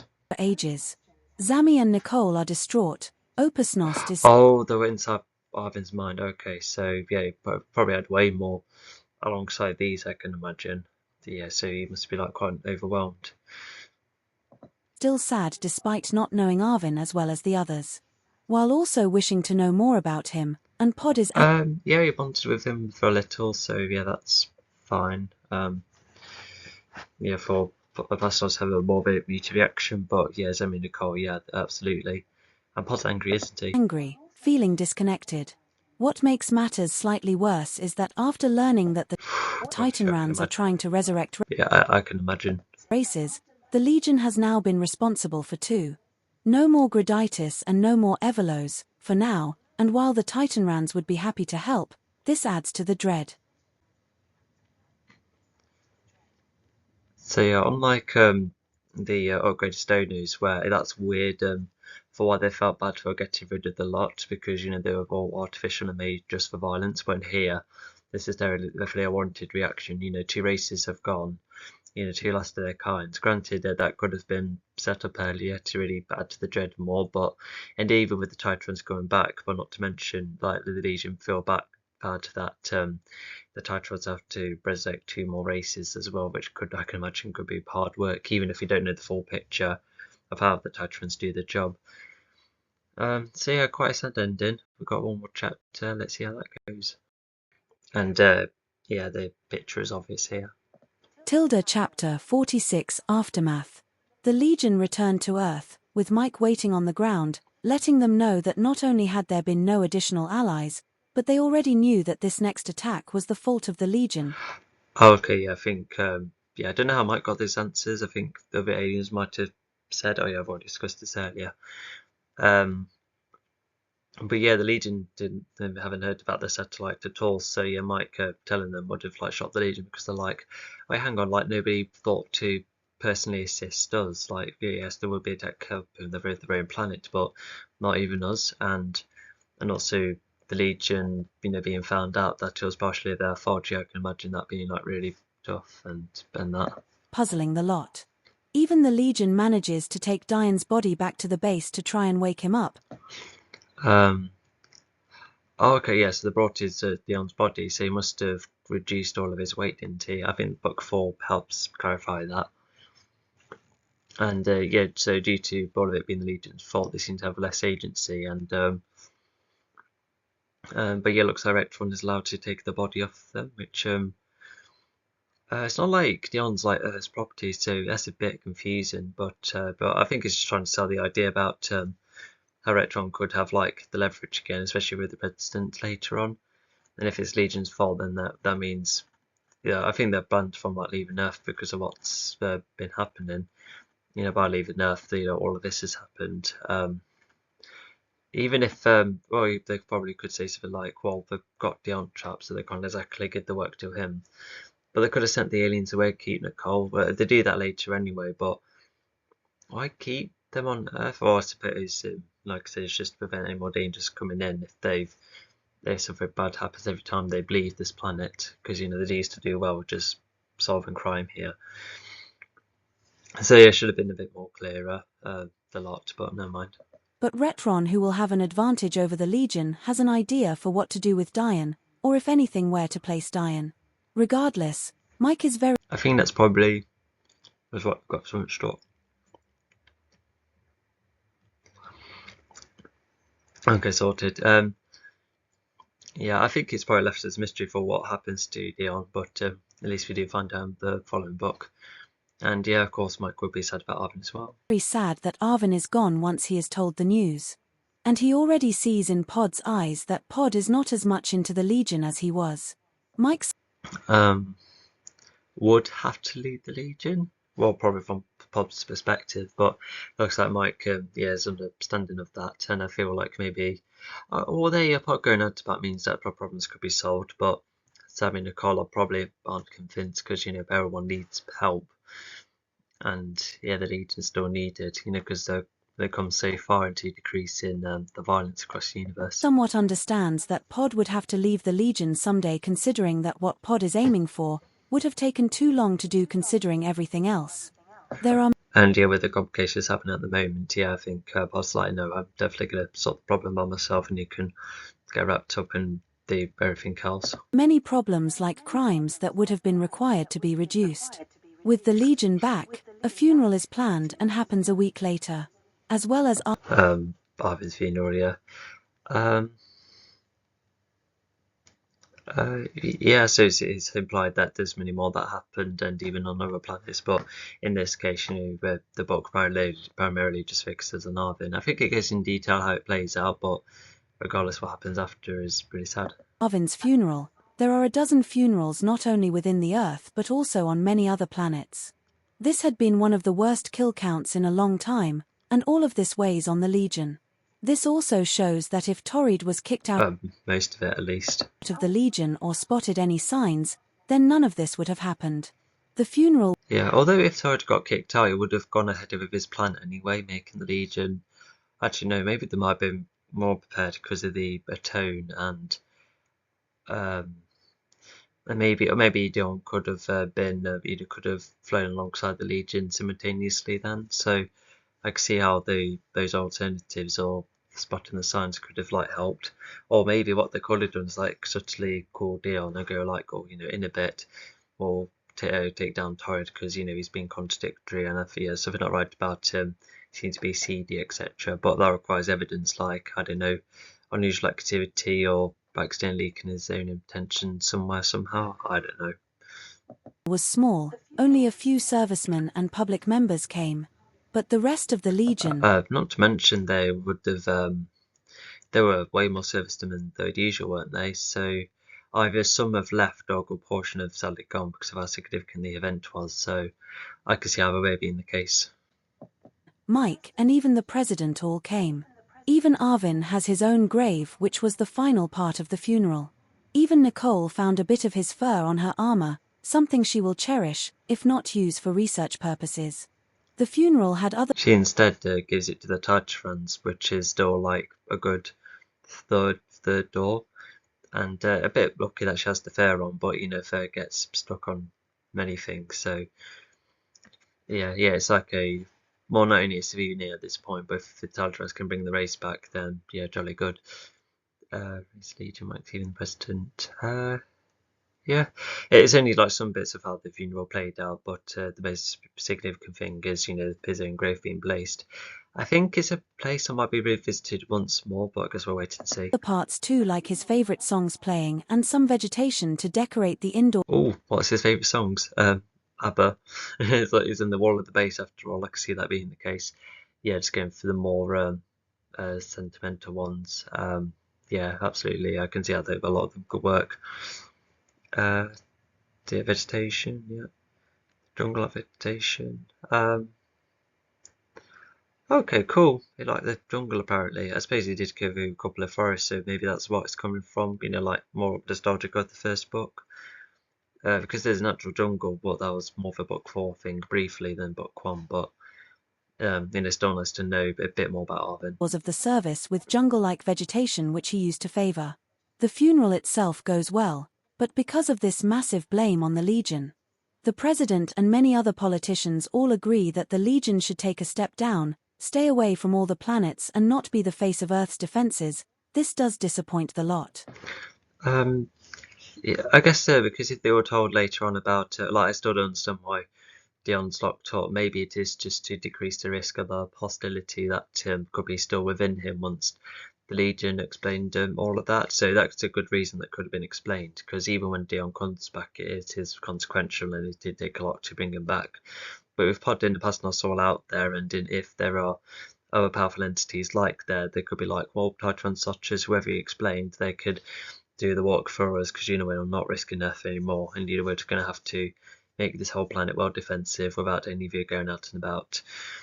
But yeah, funnily enough, it's Pod who kind of like causes the next attack. Someone who's already left Earth, and the Legion definitely did the best they could to decrease all of that. So yeah, I think Legion could have been quicker by going straight to Pod to the Mechador planet. So could that be a plot hole? But if the Legion were in need of peeling and needed hunger, then in need of hunger? No, or just need to be fed. Then yeah, like the Titan planet is like a good pit stop. I'm thankful I don't think they're there for too long. What am I saying? They were on healing beds trying to heal. But yeah, regardless. But yeah, if those kind of reasons were applied, then yeah, I think that would have made it more of a better excuse to be like, just don't leave the Earth. It causes problems. After the funeral, Pod and Opusnost have a chat. Pod goes out on his own to get to the... So this news was either delivered during or before, about the new rules, and yeah, it's not just Legion stepping down. I think the whole fan base is going to go on a massive dip. It would be nice to cover more the consequences of that from the public, especially when the base is extremely hard, not to mention the president not being too keen either, which would have disappointed Mike, therefore that would need explaining too. Morphils and Mechajor, and he hopes Opusnost will come, but Opusnost has lost the mood to fight, wanting a chance to wind down after being used for so long. Pod understands this, but they do have... Yeah, I can somewhat see that, because from the previous fight, Vastnos was not only worn out by the ability he had to do, which yeah, it's just been worn out from that. And if Torrid was very tricky, how else would he fight Signfall? That's like his mentality, and not to mention the Megatron was too powerful too.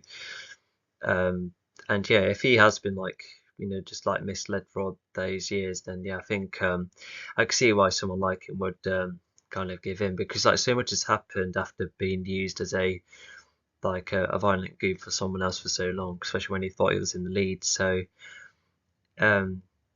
yeah, it's because I think it would be a bit weird if, despite Arvin dying, he could be like, well, well, I guess I could use the fighting to distract myself, or maybe because if you remember the reboot, I was thinking of the past loss, being the kind who likes to, hit a punching bag to feel better, but he could have gone in a dark direction where he still goes with Pod, but he fights for more violent reasons. Like he uses anger against others, which could have influenced Pod, and it kind of influences Pod somewhat in the third book anyway. But I can imagine even more influence if the Past still to come.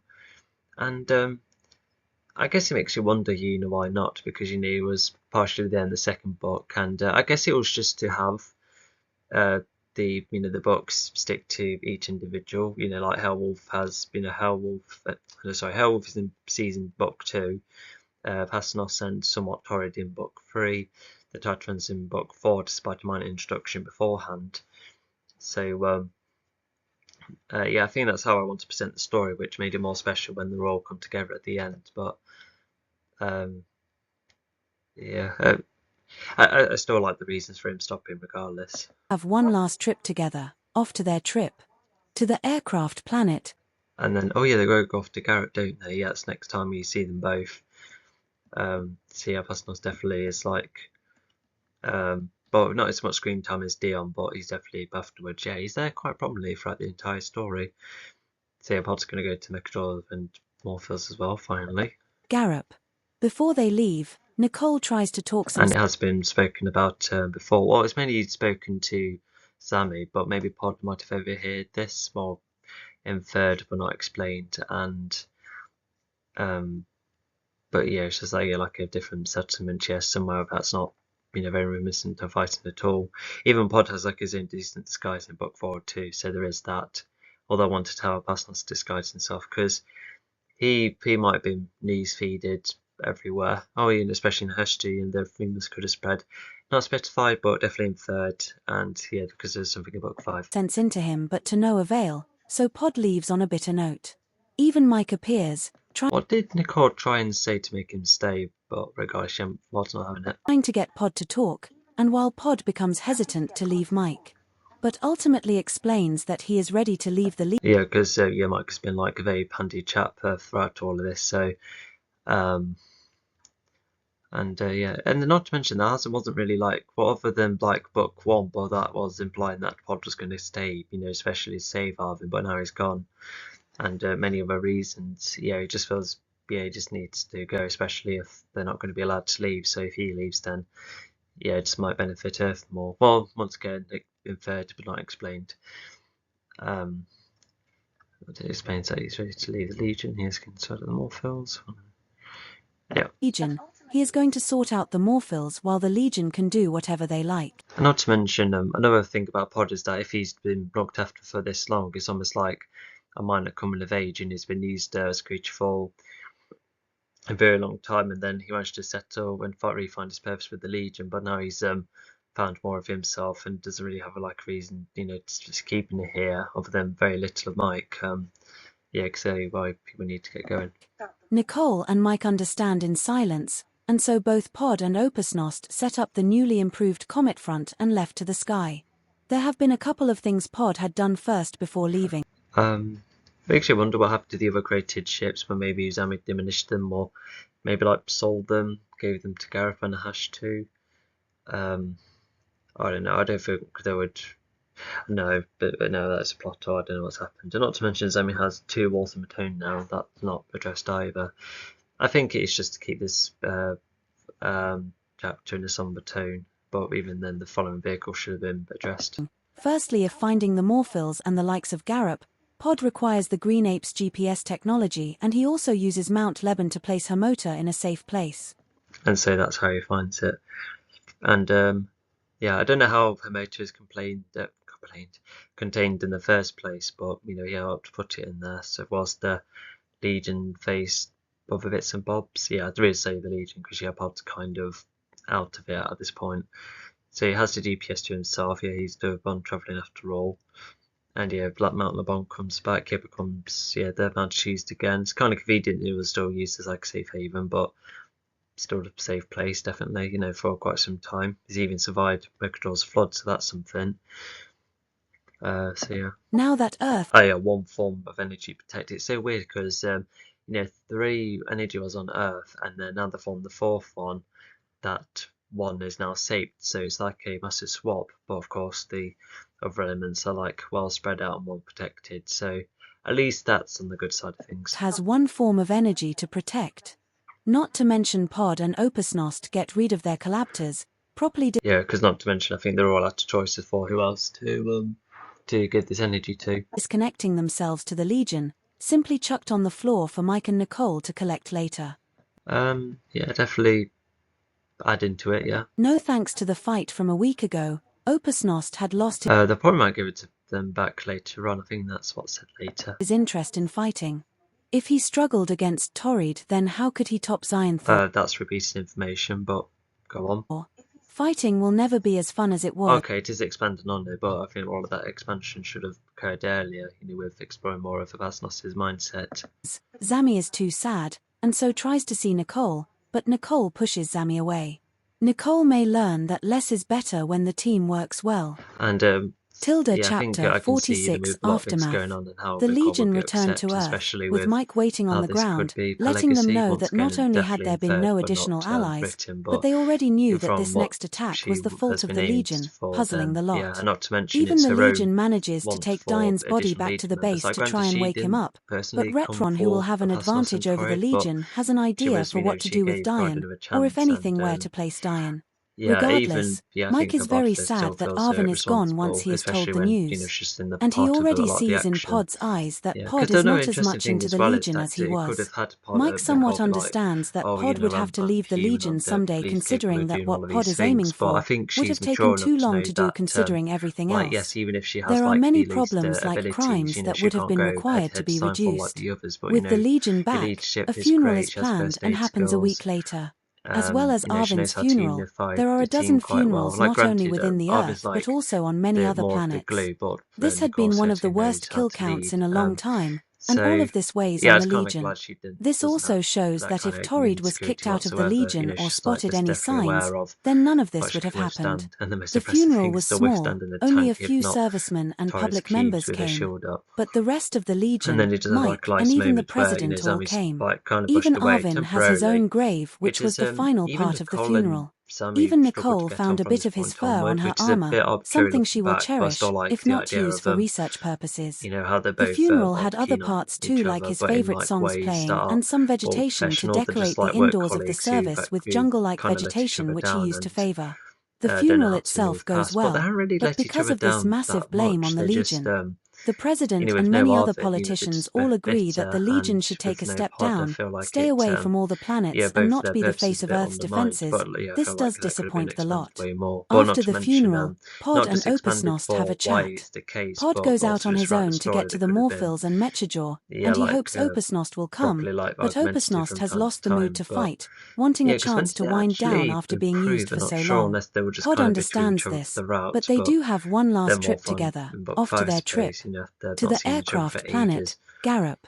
Before But they yeah, leave, regardless, Zami Nicole just tries has to a talk number some sense into and him, then but he to sits no on the avail, beach, which he so likes Pod doing leaves on a thanks to bitter his setup note. from book Even one. Mike appears, trying to get Pod to talk, and while Pod becomes hesitant to leave Mike, but ultimately explains that he is ready to leave the Legion, he is going to sort.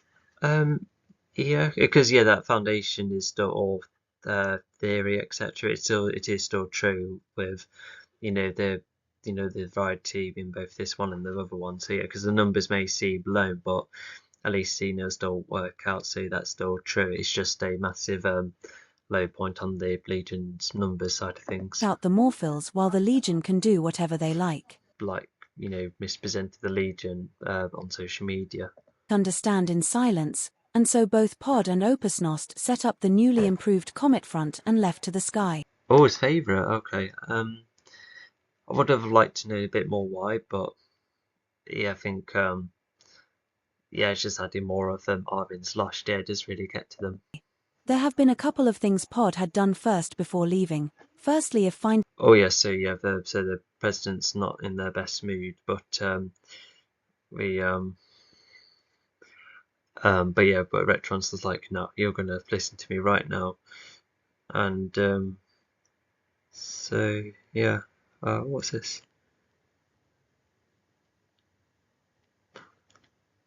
Uh, oh, okay, and then jump on to yeah, okay, sorry, notifications. Yeah, so Retron demands me to listen to what I was going to say. the Morphils and the likes of Garup, Pod requires the Green Ape's GPS technology, and he Oh, Retron recorded this too. So yeah, recorded the conversation, and he's like, you know what? That's the evidence. They're responsible. Let me defend Earth and Earth alone. That's the vote you need. And yeah, I think the president kind of agrees. also uses Mount Lebanon to place her motor in. I think it would have because if the president he was like so convinced that the Legion would work at a point where he won't give Retron like any kind of scheme. Like granted, they could have like juggled with both. Retron started to set up the defences and how they did well enough, defending the public. But after probably hearing, well, which should have been improved, that other alien planets got battered and how could create a grudge against Earth, considering that's where the Legion was formed, which is a bit simplified, but never mind. So I think that bits and bobs out of that could have improved the story too. Next attack, Legion's Vomit and Legion's anyway. A safe place. Now that Earth has one form of energy to protect. Not to mention Pod Have and a word. Well, I would have liked to see what that word was. I think it's just more idea of, Retron's going to be the one protecting Earth, and this Legion can just be, I don't know, some small project. They could have kicked Zami out of the planet. I feel like maybe they should have done that, or they would have been repetitive with Zami who comes back to Earth twice, but it just looks like Zami's just like the only alien they could just get hold of. Although imagine if Zami was like massively punished, like locked up by Retron and so forth, properly treated like a freak, and with the servicemen, having like a massive loss, Zami could have been on like a massive low point again. I think something like that could have worked. Opusnost get rid of their collaptors, properly disconnecting themselves to Until Earth recovered is more prepared. Anyway, so Retron's an idea. So I guess the Legion might start up again, but it's just making sure that Earth is in a good state first and repaired, which kind of was in Book 3. But I don't know about the repairing, but the defenses definitely go up. But even their Mechador comes in full force too soon. the Legion, simply chucked on the floor for Mike and Nicole to collect later. No thanks to the fight from a week ago, Opusnost had lost his interest in fighting. If he struggled against Torrid, then how could Old and new? And also, I would have liked to see what his specifics were. Maybe Mike's drone could have been like an inspiration, and like twist the idea, but yeah, it could have been clarified a bit. How Retron and Mike had probably had similar interest in how to expand their forces. If the Legion wasn't an idea, maybe that's what. No reason why Retron could have been not so keen on the Legion. It's so that the defenses, which was Retron's idea, he had like some cool design ideas and. Granted, there would have been a debate of, is it right to have, all of these turrets all around the planet like this? What about the, is it like pleasing to see? Is it safe? You know, what about, what if destruction accidentally goes, around, like what if it was like a dangerous robbery and one of the turrets like shot the vehicle? That could then hurt someone like nearby. So yeah, it could have been more of that kind of debate. But anyway. He tops Thor. Fighting will never be as fun as it was. Zami is Oh, so yeah, a lot set up for book, the following book. I can't wait. too sad, and so tries to see Nicole, but Nicole pushes Zami away. Nicole may learn that less is better. It would involve many other individuals, but yeah, Lisa could be better in the eyes of Retron, because well, Dion's done anyway, so they probably could go ahead without his warning. And if the Nitro is like somewhat been experimented on by Retron or maybe other new engineers behind Dion's back, which, by the way, that should be an improvement. Yeah, that's where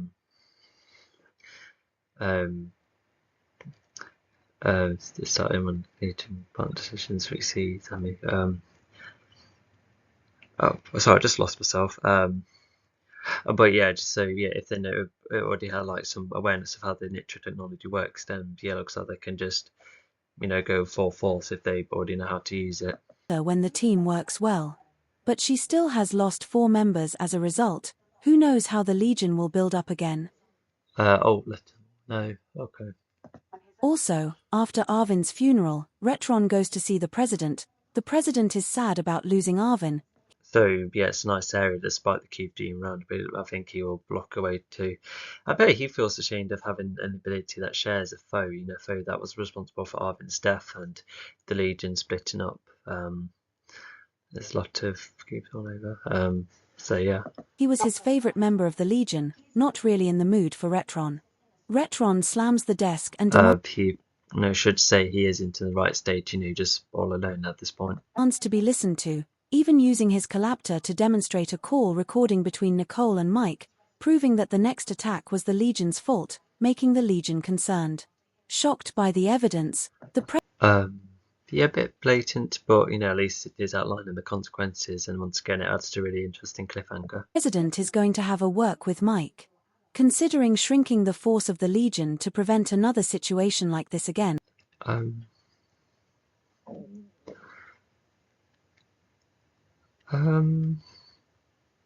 a bit lost at that line.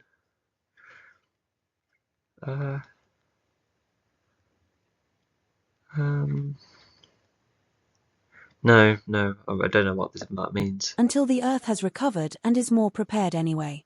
Retron certainly had his idea No, still lost. to make the Earth more secure and use the old and new Netro technology to create a set of defenses, drones, turrets and planet strikers to make yeah, that's a possibility, but I don't think that's for definite. So yeah. Earth both a defensive and offensive force. The president thought this idea could work, and so he permitted Retron to start this. So yeah, I guess all of that popularity, etc., and being like overly ambitious, trying to struggle all sorts instead of going straight to the point. I think that's what the criticism is of the Legion, which yeah, it's acknowledged as a flaw, especially in book 5. So yeah, I guess it's like losing their way a bit. I think it could have leaned more into those ideas more, but yeah, it is just good to acknowledge all of it. And yeah, now they're all paying a massive price, and who knows how they're going to build themselves back up. This new plan, even letting everyone know, the Legion, politicians, servicemen, the lot. We then see Zami. Yeah. The Legion had certain aliens who utilised their powers well than anyone. Who is on his own. Near an empty beach, no one is around, but there are a lot of cubes all over. Zami is no longer reliant on others. He is in the right state, but he can use his So it is acknowledging that. So yeah, the Clabbos, I don't know what the consequences of that was like. Well, yeah, they got a bit wrecked, maybe a couple were lost, but they were still happy to help Dion out regardless. But it's almost as if the Legion, like when they tried to ask for allies and Nicole trying to add others to the team. So I think some inspiration went too far at a point where, a lot of allies have been lost. Whether it's defending themselves against a storm or, the uprising against Ironfall, we're still talking about still a massive consequence. And yeah, I don't think Ironfall would be very pleased. And I don't think Fletcher would be very accepting some of these notions either, if he ever heard about them. So yeah. Strength to keep himself calm, and he is later okay, despite everything going on. What makes everything worse is that Yeah, I guess the Legion could have just focused on their own. Although if the residents offered to try and, well, were mainly defending themselves against the storm. I think a better example is that if there was like a load of residents that were like overly influenced to join the fight against Torrid because the number is needed, then all of them went. I feel like these kind of points would have been a bit more relevant, but um, I guess there's a couple of instances that still stand. Like I said, trying to uprise against Xylophon's allies, you know, it's a bold move that could have cost a load. So it's almost as if because the Legion do oversee the universe later, like after Book 5, you know, they do it rather well. So what's happening here is like some learning curves, but yeah, it's like their first time doing it, and yeah, it's all blundered, but it's self-aware about it. all of these residents from many planets, being inspired by the And their Legion. Legion, have given up after hearing the news about the Legion. Um, yeah, so I feel like yeah, it's like it's once again it's just them going too far with their fame and trying to juggle all sorts and postponing Jaw and probably not going for Xylophon earlier either. Um, um, so yeah, I think that these could have been like way more clear to outline, but because you're looking back, the Legion were sensible, but I think it's just implying that just go for the important problems first and then everything else when it was kind of swapped here. So with the Legion, maybe they were just saving, like, well, helping all loads of planets, for additional possible allies, which a lot of them rejected, no thanks to Nicole. Um,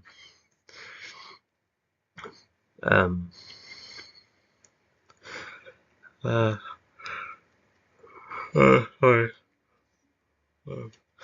Yeah, just so yeah, I think sort of like that would have been an improvement. I also just wondered, if the Pasnos was, well, he gets influenced by the Legion later on, but so yeah, I wondered what happened if he died, and Pod and Arvin probably would have left Earth then still, and it could have been an ending that shows that Pasnos eventually was a sensible fighting, he tried his all, and to face his the true enemy, I suppose. So yeah. Additionally, the remaining Xyanthor allies at the time did get rid of a good load of residents before Dian could reach them. Which made Dian sad as he got rid of those Xyanthor-based allies. Sometimes, influence can make some look past at the consequences, so if being responsible And that ends book 3. It's quite interesting striking line. So yeah, like the news of his own. Yeah, so it's just I think it's like a comment about I guess like news feeds where because like the spreading the positivity, I guess that does have its influences if it does cause like a massive influence to inspire anyone to be heroes, and also that made uh, Dion and no, made Amiku go for the Legion, after but it's almost still treated as if the Legion was still new to Amiku and Torrid Pasnos somewhat. Um, and but also yeah, to say the Legion just kind of got the residents to be like, you can definitely uprise if you like to start with their help. But once again, it should have been improved that this uprising should have cost lives more so than the storm. So I feel like that's where other improvements were needed. Like imagine if the idea of the Legion stopping the storm and whilst the Rock going for the Earth, it could have had other aliens, join, go to Earth to try and fight, and then all of that then caused us havoc, especially when Nicole hadn't had the time to trade the lot, and all of them were lost. All of them caused too much damage. Hugely disorganized despite getting Slivrock in the end. Once again, I feel like that would have implied it, and with all of these aliens would probably be banned from Earth, and maybe Retron could have ordered them to get rid of them because they, like I say, went too far, too out of control, and it could have also backed up more about how Torrid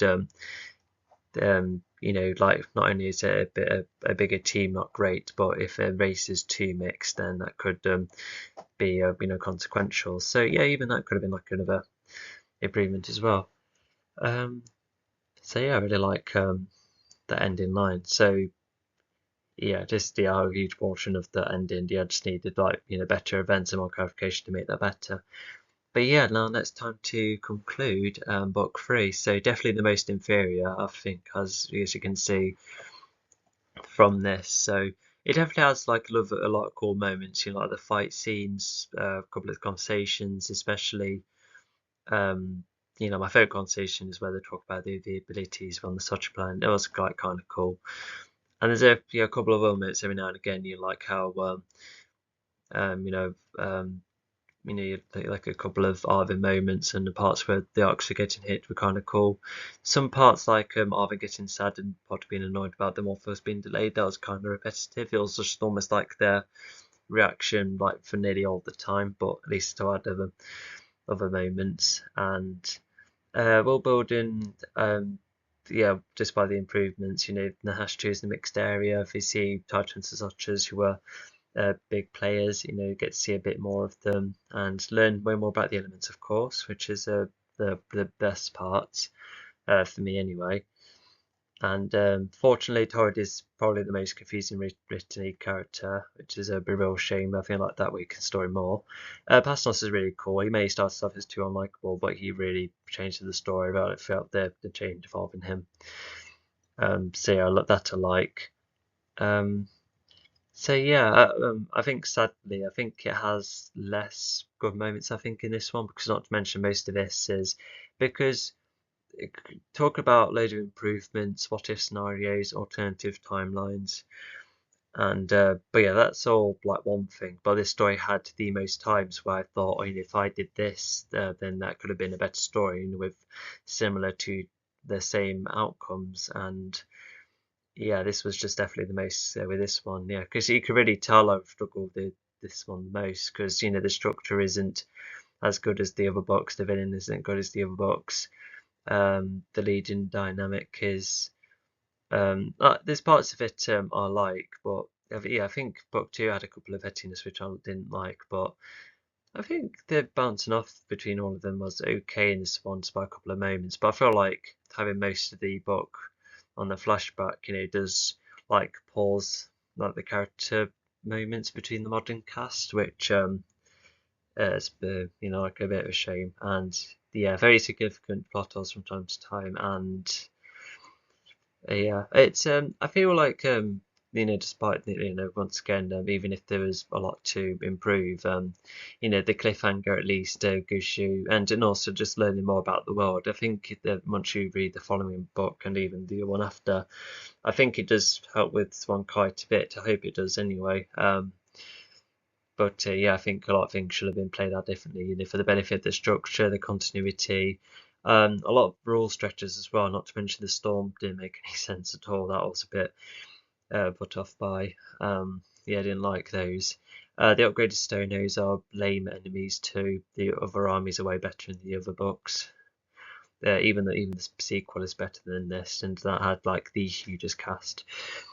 Um, and so yeah, you can just definitely tell it's the most flawed one, which is a real shame. And if I did, think as alongside parties I did, and really try to figure out ways around, like I must have either been too comfortable with what book three looked like, or maybe wanted all of these things to be achieved, but then it just results in this kind of story. But you could, for instance, could have had in the Titrans, have the life force like later on, in book four, perhaps. I don't know. Yeah, would have required a lot of changes. But thankfully, aside from a couple of good moments, the reboot will definitely not have a lot of these events, yeah, especially not the Cube Storm. No, so yeah, I think this has been quite a big disappointment. It's just like when looking back at animations and all your hard work just results in a piece of work which is not very watchable. It kind of reminds me of my first ever animation, but never mind. At least the other books are rather good, and so are some of the comic stories too. Well, I don't know. It's just because yeah, because I think, to be honest, I think all of these books are like given like a 6 at least, but I feel like this one is like below a 5, this third one, because it does have like a lot of nice moments, and there's at least an attempt with a through line. But if we are once again come up with better alternatives, then yeah, I think that's no good. Never mind. But anyway, this is it for book 3 finally. And yeah, I'll see you in potentially in the next best book.